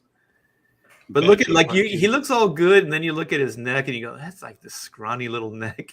Yeah, that was the thing with the Shazam guy. It's like he had him in this beefed up costume, and then he had this tiny little neck. It's like, yeah, someone told me he didn't have to work out. They should have told him he had to work out harder. Yeah. They should have built it up with prosthetics or something. Like you got a CGI budget. Like CGI is not. My dad used to call those chicken necks. Yeah, he's got a freaking chicken neck. But yeah, you that was a good call, Clint. He's got some of that Captain Kirk hair going there, looking good.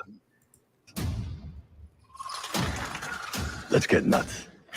He's good. It's a stupid line, but God, this works. Either you can sell that line or you can't, and that kind of is what makes you either you're a movie star or you're not. Yeah, like you get handed these hammy lines, and it's like, can you sell it or not? Yeah, like these callbacks are effed out, right? In these films and stuff, like the nostalgia berries and all that crap. Yeah. But I don't know, man. He's got enough gravitas, and I like it. I'm gonna go down. I'm gonna die on this hill, just like Rob. We're all dying on the same hill. Let's get nuts. I didn't dig that. I think this looks gay. You don't like the blue and yellow Flash? I don't like getting dropped down from this shit. I think this is weird. And also, it's like the Flash should be in the lead. Like, it's his movie. And what's with this costume? This other guy, what is that? Like some kind of makeshift Flash outfit? They're all a little off. Well, and all of a sudden, like, look at the back of his helmet now. He's got like a huge bump on the left there. It's called a tumor. Yeah. Oh, it's a speed tumor. Well, and the thing is, he had speed tumor. Is that what you said? The faster he runs, the bigger the tumor gets. Well, remember how shitty his costume was in Justice League? It was like pieced together metal, strung with wires, and like they're kind of like this is like a slightly combo. Yeah, slightly better developed, but still not really a Flash costume. Yeah, I'll tell you, nothing looks real in this shot at all. No. Those soldiers look like video game. Yeah, like, this is CGI central right there. And this is the money shot. Yeah, I bet it's like 2 seconds, though. You know what I mean? Yeah. There's like nothing to it because it's super. Oh, so this is the old Batman suit because that's even the chest piece. Oh, That one Flash has like the Batman suit on. Oh, he took like an old Batman suit and turned it into a Flash. Yeah, oh, that's because like he was the Barry Allen who didn't know he was the Flash. Because look Right. around the neck. It's like the cowl that Yeah. comes down into his shoulder blades above. Yeah, I think Yep. you're right, Art. I think you nailed it. Good call. it's the Tim Burton Yeah, costume, right? That Batman. It looks like it's got some alterations to it, but yeah, at its core, that's what it is. I like that the arrows just on his hips just point to his penis. Well, Yep, yeah, that's how I do it too. that's how every self-respecting comic book reader does it. Oh man, now they're what? In Antarctica? What is this? I think this might be the beginning of the Thor movie, or like he fights the life. Wait, are they going to the Fortress of Solitude? No, maybe. Because that was up in the high If country. they're gonna do all the throwbacks like you're talking about, Fortress of Solitude can show up easily. Yeah.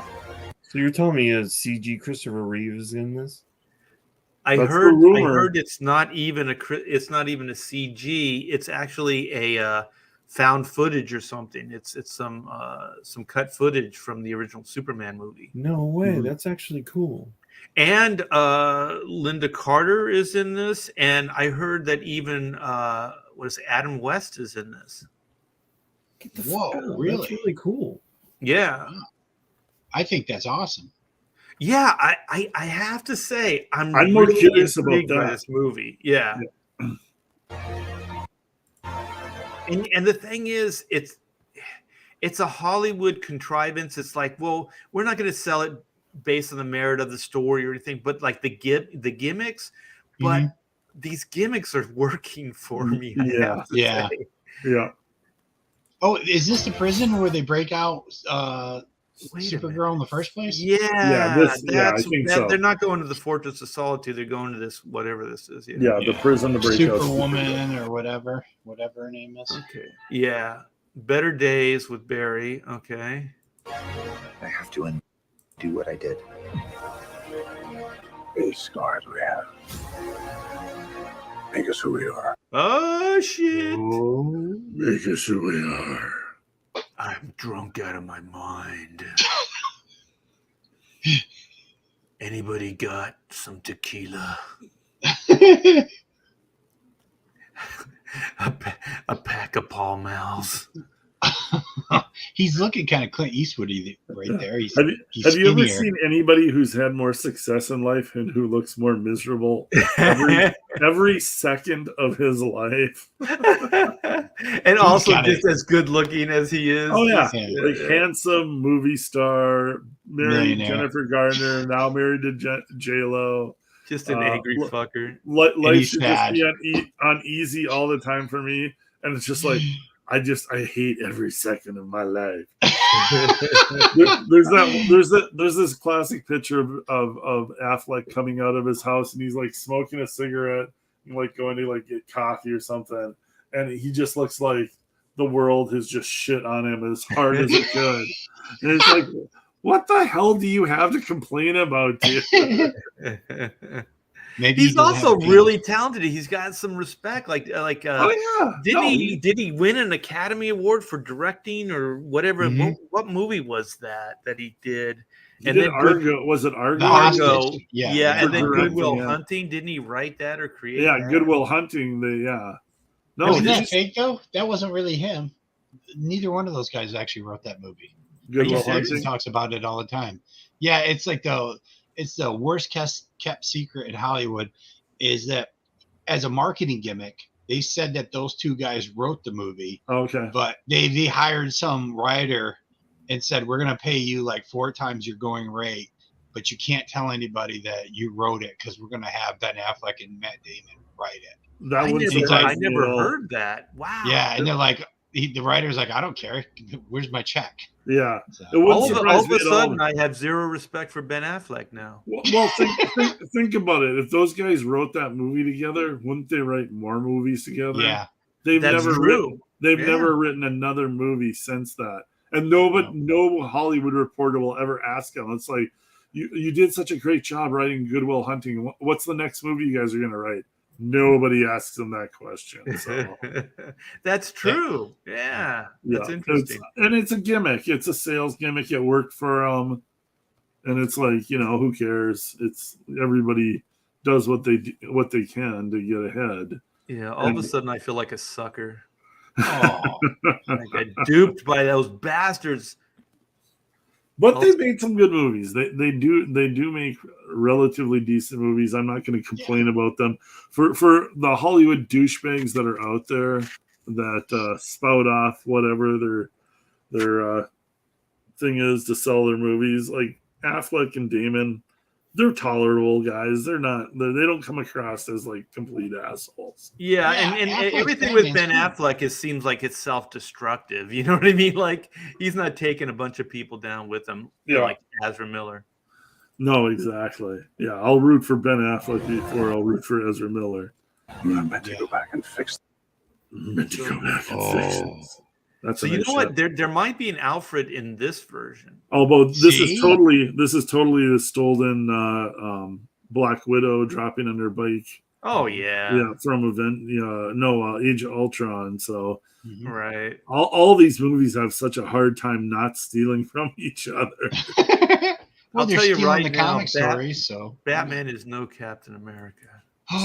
Oh, that looks pretty good though. That looks cool. If that's CGI, that's not bad. He's got a blue cowl too. Yeah, looks like Bale. No, this is Affleck. Yeah, this is Affleck for sure. This is Bane Batman. But it's like that Bane. It's a Bale type bike with the side twisting wheels and whatnot. Yeah, it's good for traction. Yeah, car crushing. Okay, who was that person in her arms? Is that Barry? Oh shit! Who is Clark? that? It's Clark. That's Harry Caviezel. That's Henry Cavill. Henry Cavill. Where'd that come from? That's Caviezel. Haas of Incorporated. He would have been a great Superman back in the day. That is him. Look at that neck. That's a thick neck right there. Someone just killed him. Oh with shit! A red kryptonite gun. Yeah, she's like swearing on his grave now. Maybe I will be the best Superman. Maybe they show him off panel. Like maybe they don't show his face, but they just show like this angle. Because supposedly Cavill is not in the movie. Yeah. No, he is in the movie. In the IMDb and the cast, he's in there. Cavill is? Yeah. Oh, okay. Not Caviezel though, but Cavill. Caviezel. Yeah, Caviezel. Caviezel. That's him. There's a little red like cape. Yeah. Wait a She's minute. gotta fly him to the sun, so he's solar suits. She does. Yeah. Wait. There she goes. That's what she's doing. Because she's half Wonder Woman kid, so she's magic, also. Oh shit. So she's all juiced up.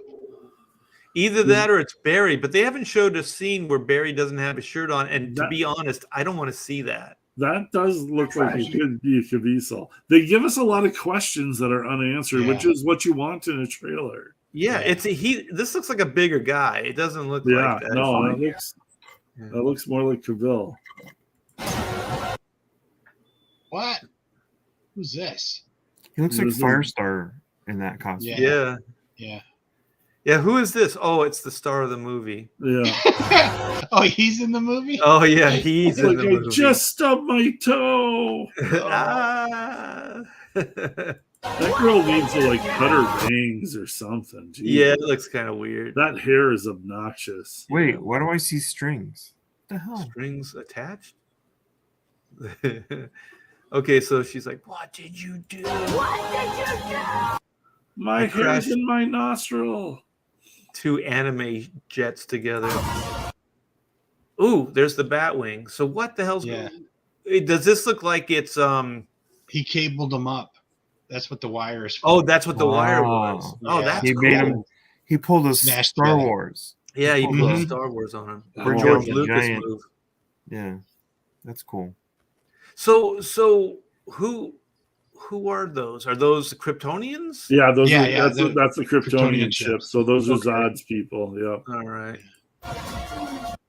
So And now Su- they have to fight the entire Zod invasion. Yep. And Yeah. Supergirl flies by and is like, I don't know if you guys have ever seen that really old movie where they wrap the cords around on the ice planet. And Batman's like, how young who's this person you found? Flash is like, it's kind of young. It's like, I didn't see it in that movie. I saw it in an Avengers movie or a Spider-Man movie.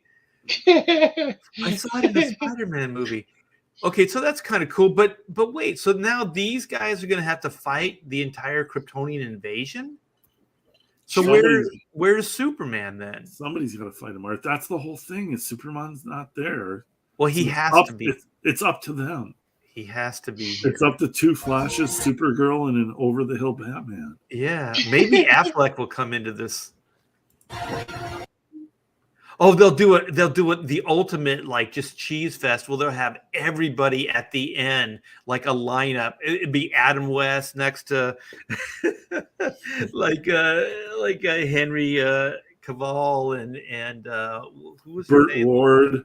Burt Ward. They'll have the Wonder Woman lady from the TV show. What was her name? Linda Carter. Yeah. Yeah, that'll be awesome. Because actually, George Reeves is what I'm reading. George Reeves? No. No, I'm kidding. He's all CG. Okay, so she like throws this pipe into this dude's head. So and this is Zod. Like, she kills Zod. Like, in the trailer. yeah. Like, what the hell? Like, it. Well, I don't know. It looks too easy. Yeah. And maybe it's not Zod. Maybe it's one of his henchmen because there's more. Yeah. He's got more soldiers, but yeah. Does she have a bulge? There's a bulge there. That's a dude. It's hard to tell. That dude's name's Dylan Mulvaney. Oh. All right, we're bringing the military into this. Wait a minute, they're shooting the hero. Oh, there's the Flash behind him. Ooh. Whoa. Well, the Flash could catch those bullets. What the hell? He's got the crippler. He's got the crippler. They're They're breaking her out. So one of the characters are carrying her out. So He had Mexican for lunch. Oh, whoa, no. that's an insult to Pedro's people. Poor Flash. And then they cut to Ben Affleck. Batfleck. Smashing police cars. So wait a minute. Affleck would be in that timeline if this is the Kryptonians, right? Yeah. So there are going to be two Batmans in the same. Yeah. I think it's going to be multiple timelines. I don't think it's all the same timeline because I don't think Affleck is a younger version of Keaton. I think it's the multiverse. So I think they're like doing the Doctor Strange thing where they're skipping between different multiverses because it seems like some of these sections are really distinctive from each other. Like Yeah, but you don't think like because this is well they don't show Affleck with the Kryptonian invasion though, right? So if they did, then yeah, maybe I'm just assuming that it's all the same kind of thing. But yeah, I don't think this is all one. I don't think this is all one timeline in one universe they're going through. Right. Then I can't figure out what Affleck's storyline is in this then. No, yeah. Other than just putting him in it. Yeah, he's just there. Okay, the universe is just running amok right here. Ooh. That's Affleck, right? Yeah. Yeah, that looks like Affleck. Oh, he doesn't have a shirt on.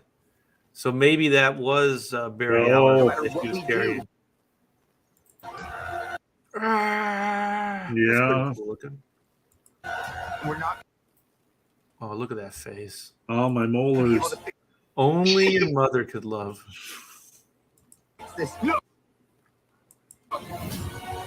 That's Keaton. Yeah, that's Keaton for sure. Yeah. You can always tell by the bat ears. Nobody dies. Okay, what the hell was that? That was Cyborg. Who is No, this? I think it's still one of the Kryptonian warriors. Okay. I think he's just armored up or something. He's got a full helmet on. Come on, Keaton, you can do it. Oh shit. Mm. Yeah, that doesn't look promising. No. That looks pretty good though. Yeah. Yeah, what is? Yeah, you're probably right. It's like a Kryptonian. Because they have those those helmets because they can't breathe the air, right? Yeah, exactly. Exactly.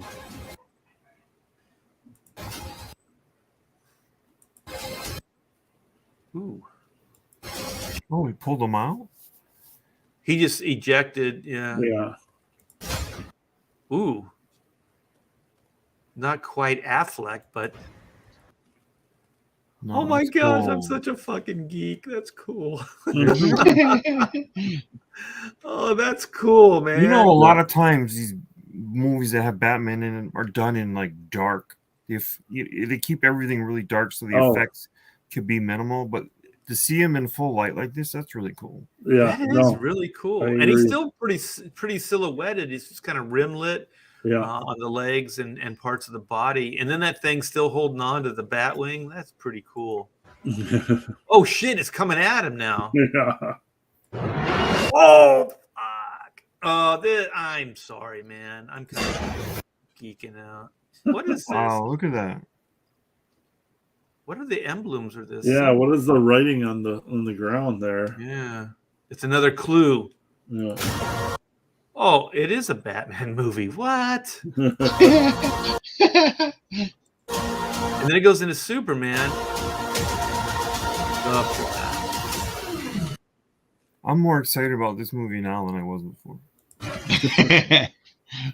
My enthusiasm is. Well, here's the ejecting the flashes. I would too. Strap to your parachutes. Where's yours? Oh, didn't they play this also in Captain America? Yeah, this is a total Captain America ripoff too. Yeah. Oh shit! Look at that smile. I'll just fly down with my bat wings. But I mean, like it's a scene for scene ripoff from other Marvel movies, and it's like everybody has watched this scene for the last 15 years. It's like it's Marvel's even just cloning their own stuff at this point. All right. Okay, we're done here. We're done. All right. Looks awesome. Shit. All right. When does it come out? General consensus. Wait, did we lose some players? Oh shit! Wait, we lost somebody. Oh shit! Pedro. No, Pedro's dead. Pedro. I watched the entire trailer. It was awesome. Yeah. No, my brother just restarted, and I just like came back, and I was on the backstage. Like, yeah, nice trailer. Yeah, I like it. So apparently Pedro didn't like it. No, I loved it. I loved it. And did you forget about Pedro? I want nothing but success for it. So wait. Who's gatekeeping you? Are you? You are. I was in the backstage the whole trailer. Well, why were you in the backstage? Why? I didn't bop you out. Dude, my router restarted. I got kicked out. I came back. I was in the backstage. It was fun. How's that my fault? That was not my fault. No, okay. Impressions. It looks fun, but Ezra Miller is in it. Yeah, that's true. He's the worst. Okay. Let's take Ezra Miller out of the equation. Okay. So, would you be excited if it was another actor? If it was a new new Keaton Batman movie, yes. No. I mean, if you had a different player for Ezra Miller. Probably. The thing is, like what Clint was saying is true. There's a lot of things that seem recycled from other superhero movies, because I think the language is already like set, and you don't have a very creative director. That's a big trap, to just repeat scenes, to repeat sequences, to repeat action moves, and I'm seeing that all over this movie. So yeah. Also, there's two repetitive scenes. Like there's two people that are dropped out of planes, and they're both, I think, Batwing. Yeah. And then there's two Batmans that fly out of planes. Yeah. So there's already like the same beat played out Yeah. twice, with the same character. So then you say it's okay if there was a different person than Ezra Miller. Probably. But All right. the thing is, like, I don't know. Like, I don't want to say I'm soured to superhero movies right now, but at this point, it feels like, dude, like a relationship with a wife beater. I was like, I wouldn't do it again, baby, I promise. And then they beat you again. And how many times are we gonna get that's slapped comic in the books. They face? beat Yeah. you or you beat them.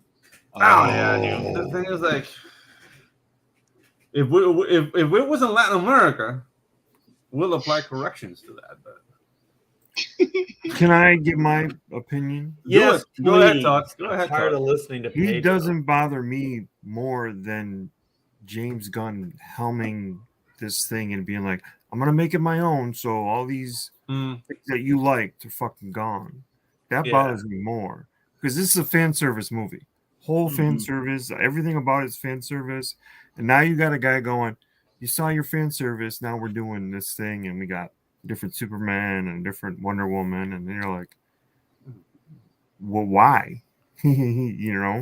Why not straighten it out, get it going in the right direction, and then make some good picks for, I don't know. You definitely could make a better pick for Lex Luthor. I'll tell you that. Yeah. Straight out of the bat, the first one. Yeah. That'd be the first thing I would have done. It's like they don't want to pay. We're gonna retcon that whole Lex Luthor and bring back Kevin Spacey, maybe. Hey, I Todd. think Kevin Spacey. They're not bringing back Kevin Spacey. Todd, I have a the question thing for is, you, too, though. they got to get past like the Gene Hackman Lex Luthor. Like Hollywood got to get over themselves. Like Lex Luthor in the comic is way cooler than any of the cinematic versions of that character. Very strong character. Yeah. He But wasn't I a have a very question, bubbly, weirdy, eclectic guy. Yeah. He was just Like Kevin he Spacey held his was, cards. like, for me, Kevin Spacey was a great Lex Luthor, but he had a horrible script. Like, he's an actor that could carry a Lex Luthor. If he did like that show he had that was like in the White House. Mm-hmm. If we grab that Kevin Spacey and make him Lex Luthor with that tone, he would be great. Well, yeah, he can play a scary mother effer for sure. Yeah. But I want to read this because it's going to lead me into something. I agree with Pedro. I would be more interested in a new Keaton movie. Don't care about the stupid Flash. The thing is that's all this movie has. Like from what I could take from the trailer, the hard hook of the story is the same as Bruce Wayne. So they're going to tie those two together. And then really it seems like the only reason the Flash is in this movie is he's the time machine element, right? So if they're smart, that's all he's going to be. He'll be the hard hook, he'll be the motivator of the story, and he'll just be the time machine. So this could be a DeLorean, or this could be, Ezra Miller. Like that's what I'm hoping it becomes, because also they don't really show him fighting or doing anything heroic. They just kind of show him kind of running through stuff and things like that. So my hopes are that he's not in the movie a lot, that these other characters will, like Bruce Wayne will be the one that pushes the story forward once the time travel element has been revealed. You know what I mean? Like he's the one that'll go, let's do this, let's do that. Like he's going to be the one in charge. Because he's the smart guy. Yeah, it's a flashless Flash movie. Yeah, exactly. And to be honest, that's the only appeal of this. And you could tell that Warner Brothers knows that, because the beginning of the trailer was all Batman stuff. It wasn't the Flash. Yeah. So I don't know what this is. He beats them off. I don't. It's probably something. I get it. Well, don't explain it. Explain it later after the show. Yeah. Okay. Maybe the Smallville Lex. Yeah, he was a lot better. Yeah, it was really good. Oh yeah. Yeah. He was entertaining. But yeah. So Clint, what do you think? I mean, you going to go see it? I'm gonna go see it. Yeah, just because it's got so much stuff tied into it besides just the Ezra Miller Flash element. And I mean, it's going to be it's going to give a nod to everything that's come before, and it's going to be a send off for the Snyder universe, because we already know that they're scrapping all this, and they're going to relaunch it with younger actors that they can get for cheaper. So this will be like, your last time seeing some of these guys. I don't think they're going to reuse some of these characters or some of these actors in these roles. I think it's going to be, kind of a touchstone to what came before, but also a way to send it off. And I think the normies will want to see it, because Yeah. Hollywood's going to be able to sell the shit out of this. Michael Keaton coming back and all those cameos, people are going to really be intrigued by it. No Way Home, the Spider-Man, like just hinting about Tobey Maguire and Andrew Garfield, like people ate that up. I think the regular movie-going audience is going to eat this up. The fact that you got Michael Keaton in there as Batman, you got Affleck as Batman, like that's all you needed to do to sell it. It's like, what's better than one Batman in your movie? Have two Batman. Yeah. So, and then bring in Adam West. I think he's just going to be mentioned. What I heard is like there's going to be a picture, or he's going to be a mention or something like that. It's not like there's going to be a full scene with him in it. But I just thought of something, like the way that they could really make this movie work is if the Ezra Miller character, not Wally West, but Barry Allen. If the two of them made some kind of like heroic pact, and that they were going to right all the wrongs, but it was going to cost them their life. Like the one goes, no more lives, like he says, no more death or whatever. And so what would be cool is if those two sacrifice themselves for all this universe stuff to prevail, right? And so then Ezra Miller is dead by the end of the series, by the end of the movie, right?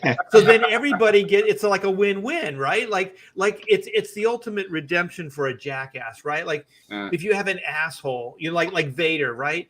Vader's the asshole. The only way his redemption would come is in blood, right? He had to die, because if he would have lived, it would have been weird. It would feel weird. But he sacrificed himself for his son, so his son could prevail.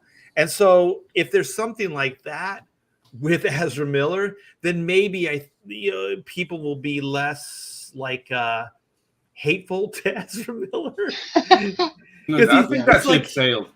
Well, think about it. Like he dies, he's an asshole, but he dies a hero. You know what I mean? I have a question for everybody. Okay, I'm just kind of thinking a little bit out of the box. But if this movie makes like $1.5 billion, is there a reason why James Gunn, all the new movies they talk about, have nothing to do with Batman or Superman or Wonder Woman? Like literally, if this does well enough, is this going to push? They're saying that this is a reset, but will it be a reset if the movie is successful enough? Yeah, it has to be. They're not going to bring these characters back. Unless it makes enough money. I don't even think it's that. I think there's too much burnt bridges. There's too much tension. There's too many contracts already signed. It's like and I think if I was coming in as a creative person, I wouldn't want that baggage. I would do exactly the same thing. I would destroy that universe, or at least destroy, that version of the Flash. And then just close the chapter of all that stuff, say that there is a multiverse that exists, and then just continue with this one version of the multiverse. This will be what's his name's multiverse. You will have introduced a Keaton Batman in this movie, and if it does well enough, they're going to want to do another Keaton Batman. Yeah, well, they still could, though. The thing is, I mean, it really depends on what it is. But as far as like a Justice League, like bringing Affleck and like trying to regroup all those characters and stuff, I don't think they would. But like Keaton, there isn't the baggage. Like even Affleck or like Henry Cavill, and what's her name, the Wonder Woman chick, which I heard is going to be in the movie. Gal Gadot. So I think that there's just too much damage. There's just too much brand, damage. I just think, if I was James Gunn, I'd do exactly the same thing. I would just clean house. But like you said, what makes a lot of sense and what people have been clamoring for is a Batman Beyond type. You know what? Yeah. You know what's got me thinking? Like they're using Christopher Reeve's like old footage. Like, dude, they have to really work in that because that's like 480p. They have to bring it all the way up to 4K to match the film today. So that's gonna be a very like work intensive scene, like editing. He's trying to get a job. Yeah, poor guy. Yeah, he has to pay for that. Pedro for the says he battery. knows how to do it. No. Anyway, I was going to play the I would Marvel like to do Guardians, that but at all. we need to wind down a little bit. Let's just go over because Batman is at the 16th of next month, and then when is the is it Guardians? Isn't it June? You mean Flash? Flash comes out next month? I thought it was next, May or 15th? is the Guardians that's next month? Guardians is coming up first, and then Flash is in June. Yeah, Okay, so Oh. Flash is in June, and so the Guardians I think is next month. Yeah, it'll So, be like probably the first week of May because they'll give it legs to. Mhm. They'll let it have. I'm gonna the watch first both couple of weeks of May. Yeah, To me be honest, too. I'm watching both of them. Yeah, I'm kind of excited just to get out and just and It's like he's in prison. well, Are you you being do locked this up? for a Yeah. living. You know what it's like. Oh yeah. But get out and just try to enjoy something, without too much baggage. And I'm gonna go see them when they first come out because I don't want to hear any praise and I don't want to hear any negativity. I just want to see it and judge for myself. Okay. Because I think they're both going to be good, and I do think, like we were saying earlier, that James Gunn's future is strangely reliant on both of these movies doing well. Yeah. I mean, it could happen. I think Could James happen. Gunn is pretty safe. I mean, they've got. I mean, you don't get that position without having locked in contracts. And I think what they want to do is what you said earlier. They want a clean sweep. They want to get young actors in at prices that are not detrimental to Warner Brothers. They want to make movies that are affordable, that are going to be big hits. They want to maximize their profits is what they want to do. Yeah. And No one's and why gonna not? Like capitalism rules. If you can make a good money, a movie at a good price, I think that's great. And that's the way you should strive to do. Although I do think that Batman movie, the Flash movie, is really expensive with all the reshoots. So I think as far as making your money back on that movie, I'm not sure they're going to be able to, but I don't think they care because I think they were willing to play the gamble to launch this new universe. Yeah. And this is also Flash is still under the old regime. This is still a Hamada movie. This is still the Snyderverse. So they can blame it on them. Yep, exactly. Right? Yeah. So if it doesn't make its money back from like an over big budget from reshoots and stuff, that's not going to fall on James Gunn's lap. Like James Gunn is like, this is what we're trying to move away from. We're going to have budget-friendly movies with young actors we're going to build into stars. We're going to create our own new Justice League, a new Superman, Batman, and make these movies profitable. And that seems to be the major point that Warner Brothers wants with these new DC movies, which makes sense. Yeah, I mean, I think that's smart. The only thing is they were announcing that Batman was going to be brave and bold, and that they were going to introduce him with his son, with Damian. And I think, well, that's got to be somewhat of an older guy. Yeah, they're using some of the comic storylines, which is not necessarily where I would go first with some of these movies. Yeah, I wouldn't. You can't lease me a Ferrari, and then when my lease term is up, say here's your Prius, but it's the same amount of money. That's what they're going to try to do. They're going to try to they try to show me Superman and Justice League and the Flash movie that's $250 million, $400 million, and then they at the same time they're going to try to sell me a $35 million Batman and Joker movie. They can F off. I didn't, those movies sucked. Well, and the problem with that premise again too is eventually you don't want Superman and Batman to meet. Well, already you've got Batman as a son, so he's aged up.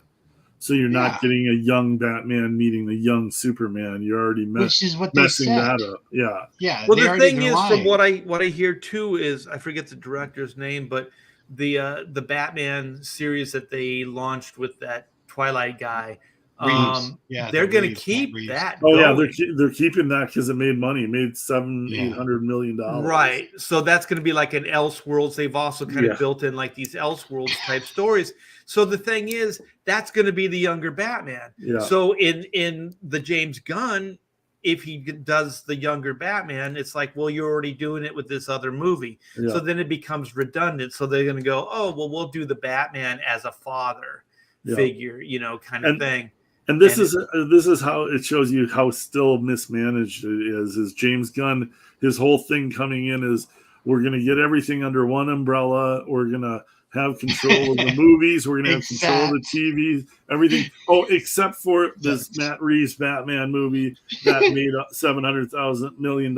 So we're going to keep that around. But everything else I said is true. So and Joker too. And Joker, and Joker made too. $1 billion. And Joker too. So it's right. And then Yeah. And then I'll just throw out, like, this is Batman with a kid.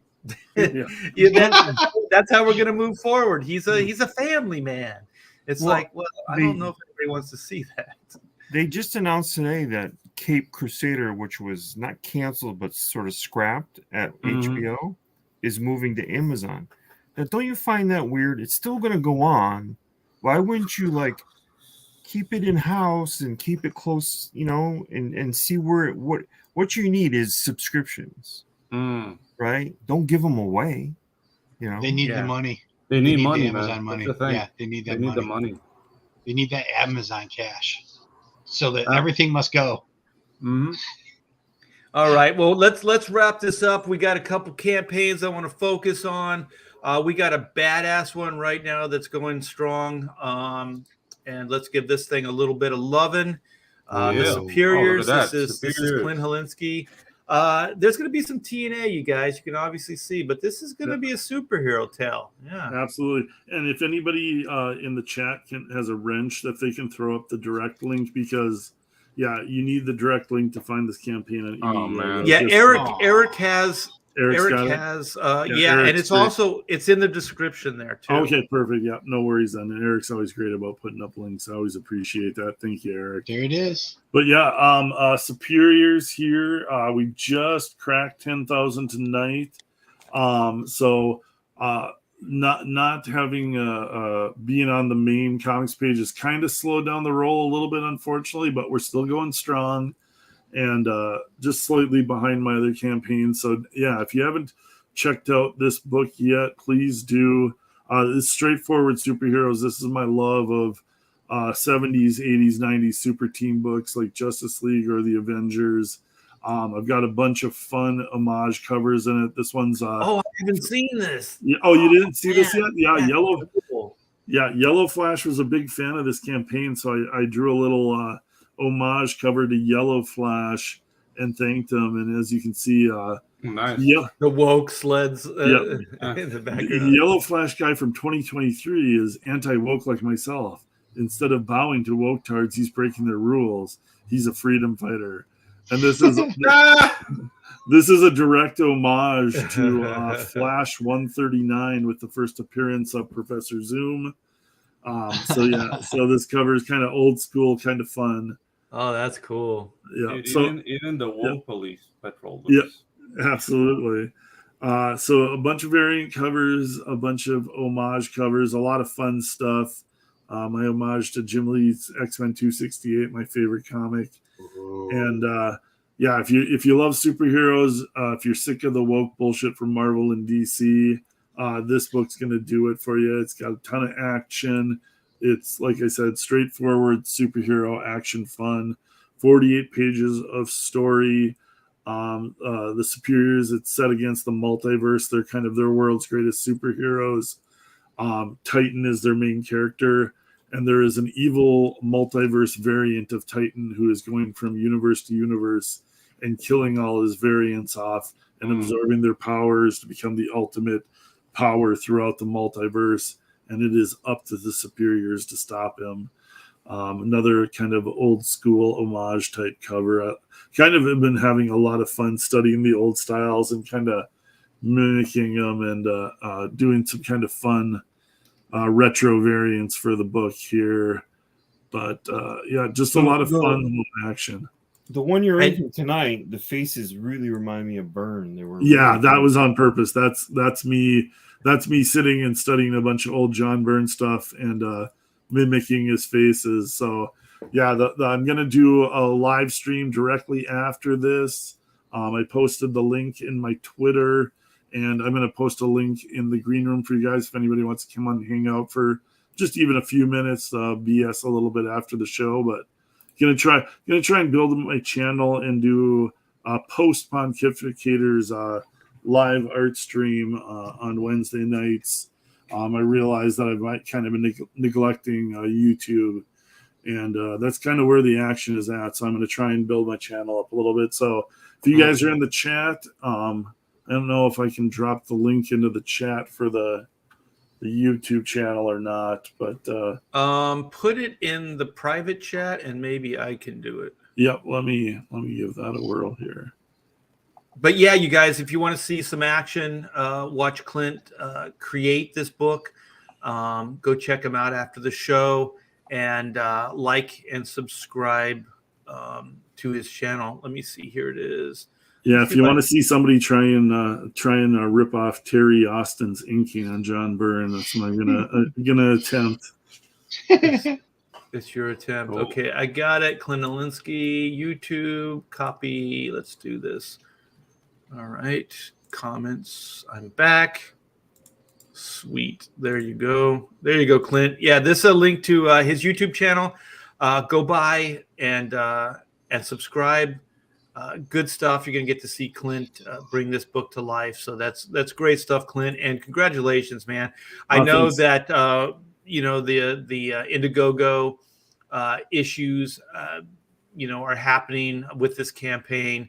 And there's been some, kind of shenanigans going on in Comicsgate. So you're kind of a little bit behind the 8 ball here. But You know what? It's a great community. The book looks fantastic. Everybody go check this book out, back it. And also Clint delivers, man. He's got so many campaigns that he's fulfilled. So he's the real deal. So, Mr. Robert J. Hunter, what do you got for us? Jay? Where did Jay come from? For Jackoff. Oh. God, I love Robert. Oh my God, he's really hurt. You hurt him. Oh shit. Yeah, he's if crying. I had feelings. Oh my God. The one feeling that you had left is gone. I buried that in the backyard, so maybe. Rob can take it. He can handle it. Of course I can. God. Oh my God. Okay, sure? Rob, No, what do you got? that. What do you got, man? Oh, am I supposed to be sharing? That's right. Oh my gosh. I don't know. Okay, well, All right, somebody's hold on the ball. Eric Here we go. Huffle's Death Raider look at Rob J. Hunter. See, it's right there in writing. This book is fantastic. Do you have the link yet, Rob? Or do I have to get it? No, I can get the link. Hold on. And I got it. Now what am I doing? Sending it to you in private chat? No, you Share. can just Share hit the present. Yeah. Hit- Present. present yourself to us, Rob. Share Expose screen. yourself. Yeah. Expose Share yourself. screen. No, present, not expose. That's dirty. Isn't that the same thing? To pay. I share to everyone. Oh shit, that's a great shot to share. Look at that. Yeah, it is.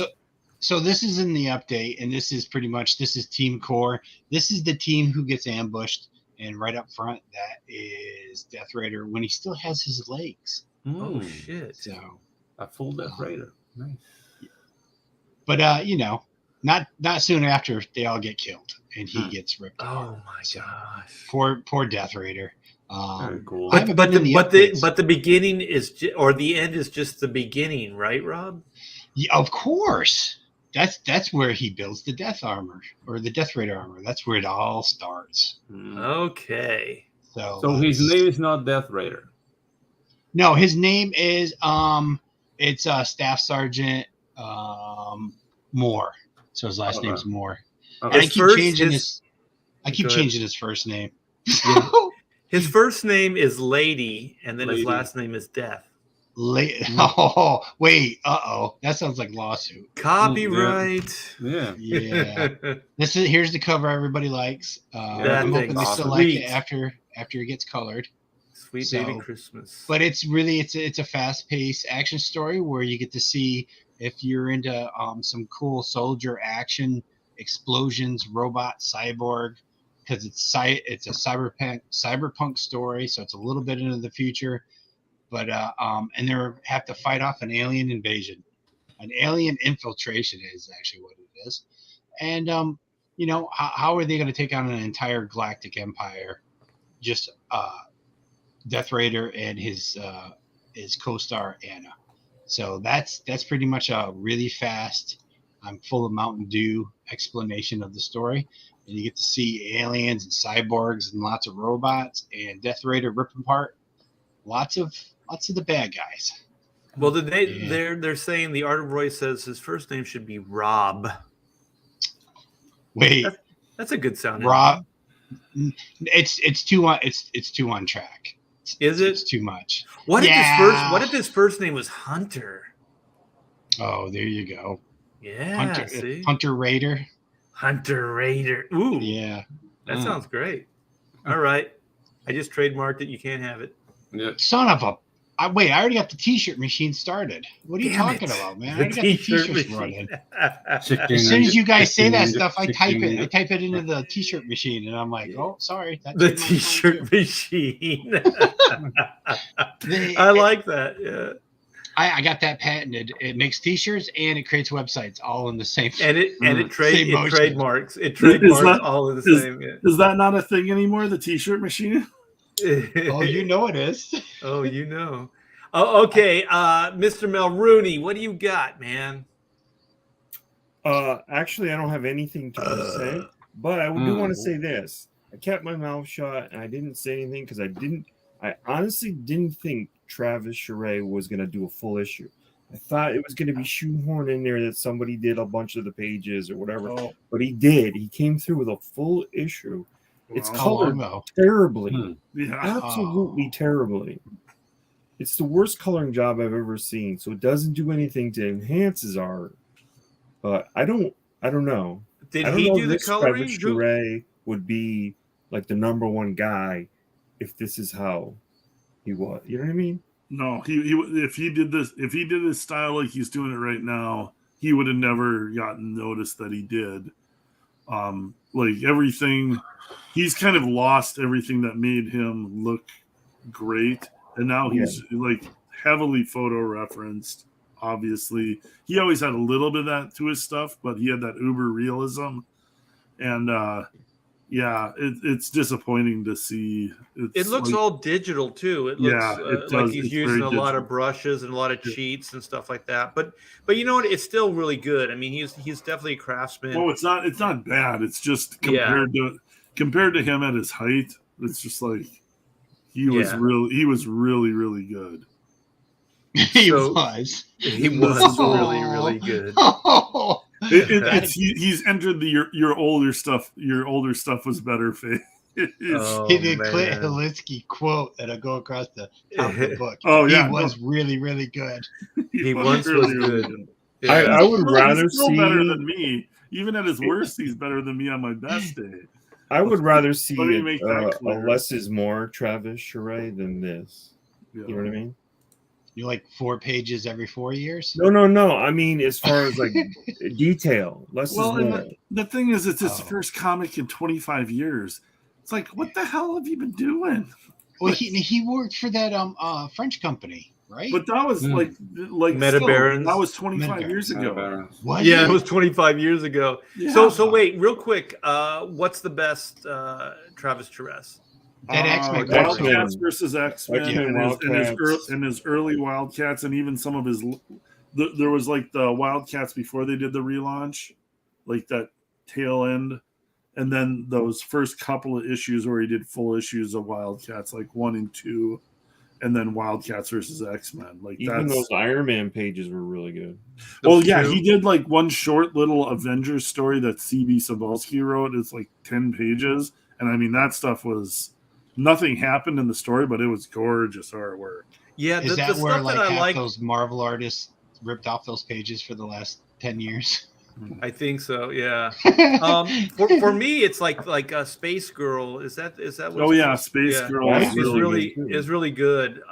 It's all like widescreen, so it's neat to see the compositions Yeah. and all the textures and stuff. It's really great. There's some gray tone in there, but it's all black and white, which I really like. Yeah. How many pages was that art? Wasn't that like a San Diego sketchbook or something? Yeah, It's was it like something it like looked like 90. a flip? It looked like a flip book. I have it somewhere around here. Did But he he did sell it more himself? after that. Oh, he did? Okay. Yeah. Yeah, he was selling it himself. Yeah. Yeah. Okay. Yeah, I've never. That's the book that I've never gotten of his. I've got all of his other stuff. But I think his main thing that he was doing with it is he was posting it, so it was more of a like an online kind of Oh, yeah. like comic strip thing. So he put up one, every month or whenever he did, and then eventually it would be one story that he would collect, I guess. But yeah, so Pedro, what do you got for us, man? Okay, so I want to. Jesus. Okay. You want Watch Jesus? out for those gorillas out there. No, dude, there's like a huge noisy car outside. Pedro could use a little Jesus right now. Yeah. Okay, guys. Who wants to learn how to animate? I do. Okay, so Pedro Ng is giving the first classes is going to be 10-minute videos of just the principles of animation. And I'm just going to be doing live streams on Fridays. If you want to learn how to animate, follow my channel, Pedro Ang, and YouTube. It's the new phase of the Angiverse. Learn to animate with Pedro Ang. So just get in there. There's going to be private classes if you're interested. It's going to be like 8-on-1s. And it's going to be through StreamYard. It's going to be behind a paywall. But you can follow for free every Friday. And it's going to be 10-minute classes showing the principles of animation, squash and stretch, overlapping action, line of action, silhouette, how to compose a scene for movies, whatever you need. It's coming down. What's up? Using what program? Okay, so basically you can use any program you want because we're going with the principles of animation. But if you want to follow the program I use OpenTunes. But dude, if you want to follow me with Toon Boom, you can do it. If you want to follow me with Adobe Animate, you can do it. It has nothing to do with software. Animation is in your eyes and in your hands, not with the software. Not in your pants. Not in your pants. Oh, not in my pants. No. Well, you can I'm animate with what you have in Rob's your pants, out. but it's going to look weird. It's like M&M's. It melts in your hands. Mm-hmm, yeah. Wait Not a in your minute. mouth. Wait a minute. Yeah, That's That the doesn't sound right. That Where sounds do you keep your backwards. M&Ms, Art? in my keister. It is. Someone put his I'm keistering my M&M's right now. Yeah. put his YouTube in the He has chat. a cheek pocket. For Put your YouTube in the chat. a cheek pocket for the M&Ms. Yeah. I got my butt wallet. Yeah. Mm. So yeah, guys, that's it. That's a new face. All and, right. yeah, I think we very just excited. broke Rob. Well, I'm going to bring Rob back to reality. I'm going to present Uh-oh. some stuff that's going to knock your freaking socks off right now. If my cursor Here we will go. work. Here we go. Here we go. All right. Share. This is the reason for the season. All right. This is Black and White Volume 2, Man versus Machine, in a world where law and order is often blurred to gray. Justice can only be 3 dots, black and white. We are at 1,478 backers, 123,899. We are a stone's throw away from 24,000, 124,000, I should say. We're still getting backers. Thank you, everybody that's backed it this week. Let's keep it going. I think by the end of the week, we'll be able to turn that to 24. So I want to thank everybody for supporting this, for backing it, for being part of this. I am nothing without you guys. The only reason this book is happening is because of your belief in this IP and myself. So I do appreciate it, and I cannot thank you enough. And what I am going to do is I'm going to give you a little preview. I'm going to give you a quick little preview of some black and white stuff, and this will be my little thank you, and then we'll close this sucker out. Man, for some reason my mouse doesn't want to work right. Come on. There you go. There you go, little guy. The new Silver Sable's in Kevin. Venom, and she looks more like white. She's Oh. a Because of ripoff. pouches. Yeah, the rip Lawsuit. What a ripoff. Okay, so are you guys seeing this? You guys seeing Yep. this? Yes, Yeah, sir. looks Yes, great. sir. All right, so we're getting some color to this black and white Nice. book, and so Nice. this is a future cop, and she's getting tased here. Sap. Oh no. Yeah. Poor there we future go. cop. Who colored it? No, she's a bitch. Oh. Okay, screw her. She had it coming. Yeah. Colored. Now the black and white have no respect for the law at all. Yeah, she had it coming. See what Just she's like wearing. art. Yeah. No Whoa. Those respect. colors look great on you, Art. Who colored this page? I ain't gonna say yet. Oh, come Ah. on. Wait a minute, you told us 2 weeks I'll- ago. Well, I didn't tell you. Well, in the green room. He's trying to Jedi mind trick you. Well, you can mess with me pretty easy because I have no memory of anything. Yeah, so trust me, this will be revealed. I've had a lot of problems with the rogue faction, I guess SJW types coming at me. So I want to keep this one close to my vest. I'll let you guys know in the green room in private. But, Okay. that's no problem. So I shouldn't have typed Looks it. great. I love it. Yeah, I don't It's care. the I don't chat. care who they are. They're doing a great job on your line work, so it looks gorgeous. Yeah. Thanks. very nice. It's really like impressive, the colors, but the line art's still there. I mean, Rob knows yeah. this, man. It's such a disappointment sometimes these heavy colors come in and just destroy your line art.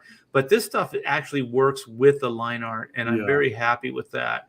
And It's Very not easy to color complimentary. a character who's black, Yeah. and that is his color, and you're leaving all these spots that need to be like in the gray area. It's not easy. It's yeah, really well done. It's never easy These for are very black warm characters. grays and stuff like that. Really cool. yeah, he's really good. And here's some of the black and white in black and white. So it's these a are- he. So these are all like spoiler alerts. So Very cool. Look at that, man. we got some Nice. shite happening. I'm going to zip through these real quick. They're not in order, so I'm not giving any story away. You're giving Jim Lee a run for his money. Yeah, Look at that. he's had his day. He's got nothing on you.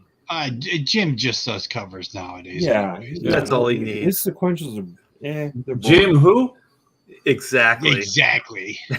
He's management. Jim is management. It's management now. Yeah. He's not art. He's not an artist. He's not in the trenches Yeah. like we are, man. We're the real deal. He's sitting up high, making the money. Wow, She- Rick We're in the Hayes, trenches. look at that. She shook that guy's legs right off. Yeah, Oh, she did. No. Yeah. That's what I call a hug. That's what I call a hug. That's a death hug from the Death Raider. Look at that, dude. Wow. That's some nice So- textures I'm gonna so- steal. I mean, look at This those one- textures. It took me like I think 3 days, Oh. 4 days to do this thing. Yeah, there's a lot going on. It's a busy panel, yeah. Yeah, there's a lot of pages like this in the conclusion because I mean this is a robot orgy page right here. I know that What? gives me Lots of lube. nightmares. I cannot do that. Wow. It's very Yeah. it's hard to do crowded like panels like that. It is, but I think once you set up the perspective, it becomes a little easier. You got your line weights in the foreground. You got and your grid everything. underneath? Let me Yeah, see it. everything works. Yeah, and then And the that's main without thing colors. is to find the floor. So it's Yeah. kind of like when Art Adams does this, he'll draw like a complete grid for this floor, and I think what it does is like it's not solid, but it's solid enough that he knows where everything's at, so then he can just draw everything in without having to scrutinize it. So I don't go to that kind of craziness, but I do kind of grid up the ground a little bit so I can figure out Sure. where everybody's standing. Although there's somebody who shows little process videos of doing that. It's Clayton Henry, who's working on like a Superman book right now, and he shows the little grids and things he works out. Oh yeah, I've seen that. Yeah. Those are really cool. I've seen George Perez draw, and he draws just like he'll find the vanishing point or the eye level, and then he'll just draw maybe 3 or 4 lines off of that, and then he'll just draw everything in freehand. So this could be like entire skyscraper scene, and it's all freehand. He's not. I mean, he'll rule up the basic guidelines, but then everything else is just drawn in, and that's why he can move so fast. Yeah. The first couple of years, George would draw comic book pages laying down on his couch. Oh my god! With a board man. over his head. Yeah. Really? Yeah. Can you imagine that? I Man, I What, need, was like, he, did he have a bad back or? that was just it. It's For just him, he could easy. just do that. He Yeah, would just- start. He could start at the corner of a page and just draw the whole page and right down to the bottom. Yeah. Have you ever He had inked it him, all in his Rob? head. Did you ink him? No, I never got a chance. I steamrolled John Romita once, so That's cool. that's. Yeah. Bob Harris wasn't too appreciative of it though. You snuck in. Well, it was a panel that was redrawn that John Romita had redrawn, because Luke Ross, the storytelling was a little confusing. Well, when I got the page, nobody told me that. I just wondered why all of a sudden the characters' hairdos were wrong and their faces were off spec. So I lightened all the pencils and then gave it the Luke Ross treatment because Luke was trying to do Jeffrey Scott Campbell at the time, or Roger Cruz. That kind of the stuff. Cartoon look, yeah. I'm familiar with it. Yeah. So, and then I inked it, and then I got a phone call about it, and I'm like, he didn't even draw the. I'm like, I know who John Romita is, and he's a master, but he didn't even draw the same hairstyles for the chicks. So how could you be mad at me? And it was Bob one Harris panel? It was just one panel. It was one panel on a splash page that they thought that they needed. The thing about that is it's like it really is. It's just the extreme, right? It's either you're the hero or you just screwed it up royally. Like there's no middle ground with that. And it depending on the artist or the editor is how that's going to go down. I got fired by Brett Booth because I had the nerve to leave some rendering out. I had 3 pages. No, I think it was 2 pages and a cover on that Backlash. I had to do that in one day. I did it in one day, and I drove it. I drove it from Orange County to San Diego and handed it to the editor the same day. And the next day I get a call. It's like, Brett Booth didn't like that you let some of the lines out, so I'm going to have to let you go. And I'm like, you said you absolutely needed this by this time. I made this. I made the impossible happen, and then I get fired. Yeah, it's like, fuck you. Yeah, Who was the guy? Name him. Who was the editor? It was Bill Kaplan. Oh, Damn it, I would have turned in the pages 2 days later, and I would have added rendering to it, and they would have fired me too. So, well, there's no. Yeah, there's no winning. There's no winning. You kind of learn this stuff the hard way, but even still, you still get in positions of the rock and the hard place kind of thing. So you're like, what do? I'm damned if I do. I'm damned if I don't. And it's weird because sometimes an editor you think they're behind you, and then an artist didn't like it, and they'll put pressure on the editor, and they'll get you fired. It's like, screw You should that. have big timed him. Bill, do you know who you're talking to? I'm He would have just backed right down and been like, well, okay, we'll look at it that way. What? Yeah, you better. Did you have 30 pages waiting anyway, so it didn't really matter? Yeah. I mean, it was all who good. cares? It was all good. Yeah. The thing is, this is okay. I learned this early on. I'm sorry, man. We're going way late, and I know Clint wants to do a live stream. No, don't worry about me. But this turned into an epic live stream, man. And so, what was it? Oh man, You had Jim Lee pages. Oh my God! Jim Lee pages waiting. Yeah. Well, you have stuff waiting for you, so it's never too bad. But it is kind of like you want to do the right thing. You want to do right by whoever. And then you just kind of, as you get older, you just realize like this is a lose-lose scenario. So I think, was it last week or it was sometime I was talking about being passive aggressive. Then you just kind of go, yeah, I'll fix it. And then just don't. Because the worst is when you put out a lot of energy, right? You don't get paid for it or anything. You put out all this energy and then you still get fired and you're just like, man, this would have been better if I just didn't do anything. Oh, this is what I was going to say. Okay. So I learned this lesson early on. So have you ever been in this situation, you guys, where you get fired, but you have like 8 pages still to do, right? And so then you're always tempted just to do the shittiest thing and just go, I'm going to set these things on fire, right here. And you're never going to get them because you're butthole. And Inker did that. He did that. Who? He found out he was going to get fired. That he was inking. Oh man, I don't see. I'm not exactly sure on his name, so I don't want to say the wrong guy by accident. But he was doing a Dark Horse project, and he found out he was going to get fired, so he tore up the last half of the book and just said they're gone. Wow. See, I was working with Valentino, and we were working for Apple Comics, which is Wendy and Richard Pinney, the ElfQuest People's publishing line, and they weren't paying us. So then, I'm just a smart ass. I go, well, let's just not turn in the pages. He goes, you never hold the pages hostage. He goes, you never, ever do. He goes, it's the cardinal sin. He goes, no matter how they're screwing you, you still be a professional. And I'm like, okay. Why? That sounds Yeah, convenient to them. Because they'll tell everyone. And to this day, they still owe me like $3,000. And that's $3,000 in what, like 1987 money?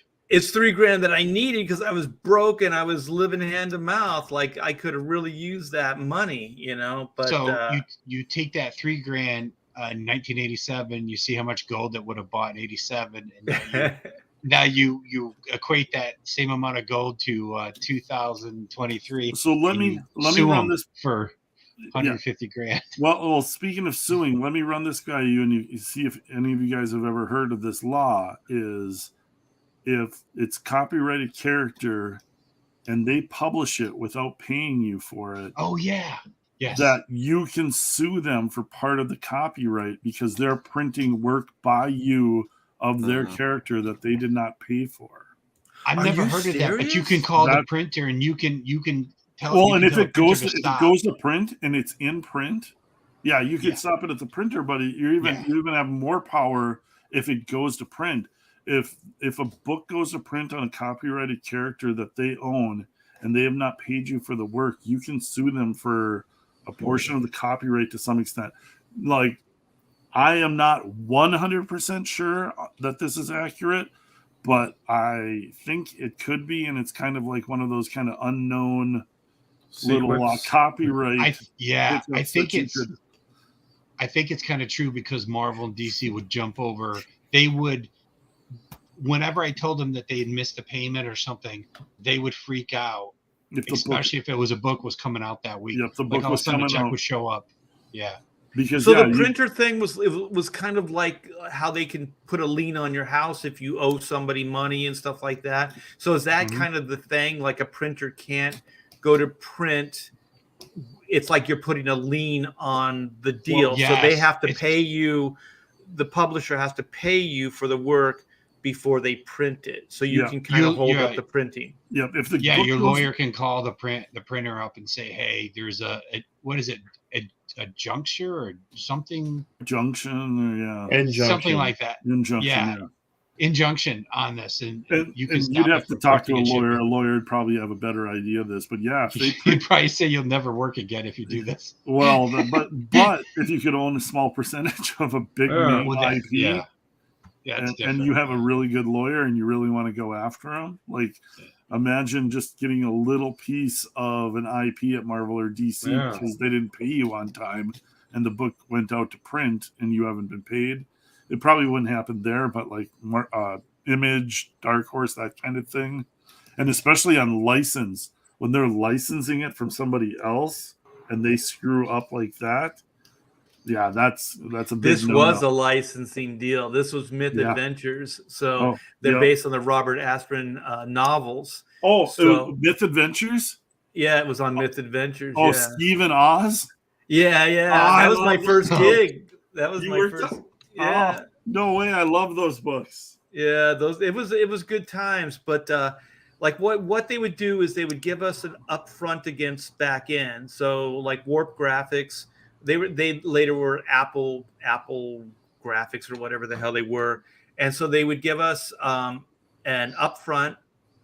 So basically half your page rate up front, and then, based on back end, they would give you your second payment. And that would be for the whole book. Like it wouldn't be like every page you turned in. You'd get a lump sum up front, and then you get a lump sum after sales. I guess after they, grabbed their money or got their money back from the retailer, which made sense because, you'd have to bankroll quite a bit of these, books out of pocket if you didn't do that. So we understood that, but they started stiffing us. And I think there were 3 issues worth of books that they stiffed us. Yeah. Oh, man. So were you inking it then? And yeah, I was inking Jim Valentino. Oh, Valentino was drawing it? Okay. Yeah, he was drawing it. Yeah. I learned so much working with that guy. He's a pretty good guy. He can be a little hard to take at times, but overall, man, I learned a lot from him. So let's wrap this bad boy up. You guys all, I just want to say it's a little late now, but I'm going to try to get on Ethan if he's still live streaming. Shane Davis is closing down Inglorious Rex 2 tonight. So you guys should also go check that out. So if there's something you've been waiting for, t-shirt, a variant cover, something like that, go by, pick that sucker up. We also have The Superiors, which is Clint Helinski's book. He just launched it a week or so ago. He's doing very well, but go back that. Link is in the description. And we have Death Raiders been in demand. So go buy Demand It from Rob. It's a beautiful looking book. And Pedro, you still have Tropical Magics, right? I got that link in the description already. Yeah, I do have it. Yeah, so go by, if you like what you see, pick up a book. And I know Todd does commissions and stuff. So why don't you hire Todd to do a mural in your backyard or something? Oh, dude, yeah. Todd, do you have any new sketch cards? Oh, yeah, I have a bunch of them. Oh, well, man, why did you show those? Yeah. All right, I'll show a couple. Yeah. Dude, like I have things in the back burner, but they're still hush hush, so I can't say anything, and I'm like bursting at the seams to talk. It's not like good one. It's not like we got to put go him or wait. anything. There you go. Oh, nice. Sweet. Oh, look at that. That looks cool. Awesome, man. Speaking of Superman, look at that. And is that in your eBay store or? No, I put them on this auction site on Facebook first. How do you Okay. draw so small? Did you want to tell us what your auction? Yeah, it's called Facebook? personal sketch card auctions, and it it's if you're into collecting sketch cards, it's a really good place to get them at a decent price because there's obviously no fees that we have to pay to eBay and stuff. So like this card is on there at $30. So that's cool. that's a decent price. There's a couple on there. There was 2 for like $10 that were they're cheaply Batman and Robin and Joker cards, but they're really well done. Really well done. And then she's a really good Erica something. She's a really good artist. What? So if you're not familiar Promote your stuff, dude, not someone else. I got 3 cards on there currently, and 1 has already been bought. There's a Hey Todd, when you're taking advice from Rob Hunter, that's pretty bad. Yeah. Wow. But Wow. if you're It's into true. these things, look, I know where you can get really Ouch. good cards at a decent price. No, yeah, it's worth way more. And listen, Rob, I was just kidding. This Rob took me can more hate than you. 4 hours. See, Rob It's and I got true. the love-hate thing I've going. Like it could. I've made change. every mistake you can in comics. I was crying. I was crying. I was laughing so hard on your closeout night, Rob, when you were that Saturday Night Pontificator show when you started talking about just hugging yourself in like the darkness, and I was losing it. Hey, I'm gonna be doing some Metal Avenger cards for Upper Deck. Oh, cool. Well, there you go. There yeah. you go, Todd. Congrats. That's very cool. Yeah, Very nice. promote. Thanks, Eric. Or Todd just burying the lead. Yeah. Just wait 3 hours into the show. And I'm like, oh yeah, metal Avengers cards for Marvel. No big I wanted deal. to wait till I sign my thing because I don't want anybody messing with that. Like if you really know me personally on like Facebook and stuff, you can see that I'm rowing for everybody always. Yeah. Always like hitting somebody's thing and saying, wow, these are really good at a good price. So I do the same thing on Twitter. It isn't about, I'm not a part of a gang, you know. I'm just a guy who's just loving everything I see out there. I can see when there's hard work put into something. You're here for comics. Yeah. That's where your love and your heart is. Your heart is about comics, and I think kind of all of us are. No, I have really great customers. Yeah, that I spend time talking to, and then I'll get to know them a little bit and say, hey, you got some kids, and then I'll be throwing cards in for the kids because that's really, you know what I mean? It brings me joy to throw in extras. Yeah. And I'm always like, I've been throwing in Marvel 1991s in there, you know, from the set that had like the supervillains and the and the versus cards and stuff. So I'm always throwing extras in my packages because I'm really trying to make an established relationship that is continuing, that you'll begin to like me as a person, and then you'll follow everything I do too. The opposite of what Rob's doing. That's exactly. Yeah, that's exactly. You the opposite of me. You learn to hate me. You'll feel worse about him as a person, and you feel dirty when you find his comment. You have to take a this shower. guy is a terrible, terrible person. Buy the I had a customer who said, "Hey, how about I just keep buying cards every month, and then at the end of the month you send them to me for one shipping price." I said, that's a great idea. That's perfect. Yeah. So he's bought $100 worth of cards, and I just shipped them out yesterday. That's awesome. Great customer. Cool. Yeah. So so we're trying to get Todd to become a mercenary. It's just not working. No, he's just too too good. Guy. He's just too good. Yeah. Come on. He brings the level of the show up a little bit for the rest He does. of us. We need Todd here. Yeah. Sincerity. Somebody that has sincerity, ethics, sincerity, pure heart, moral human fiber. Emotions. Yeah, I'm like Art of Roy. My prices are $400 up range. He does really great stuff. He has some excellent cards. Well, Art of Roy, I think you're underselling yourself. I think they should be $600. Wait, Art, if it was a super chat, then you say you bump up the price for him. Okay, I think Art of Roy owes me a super chat.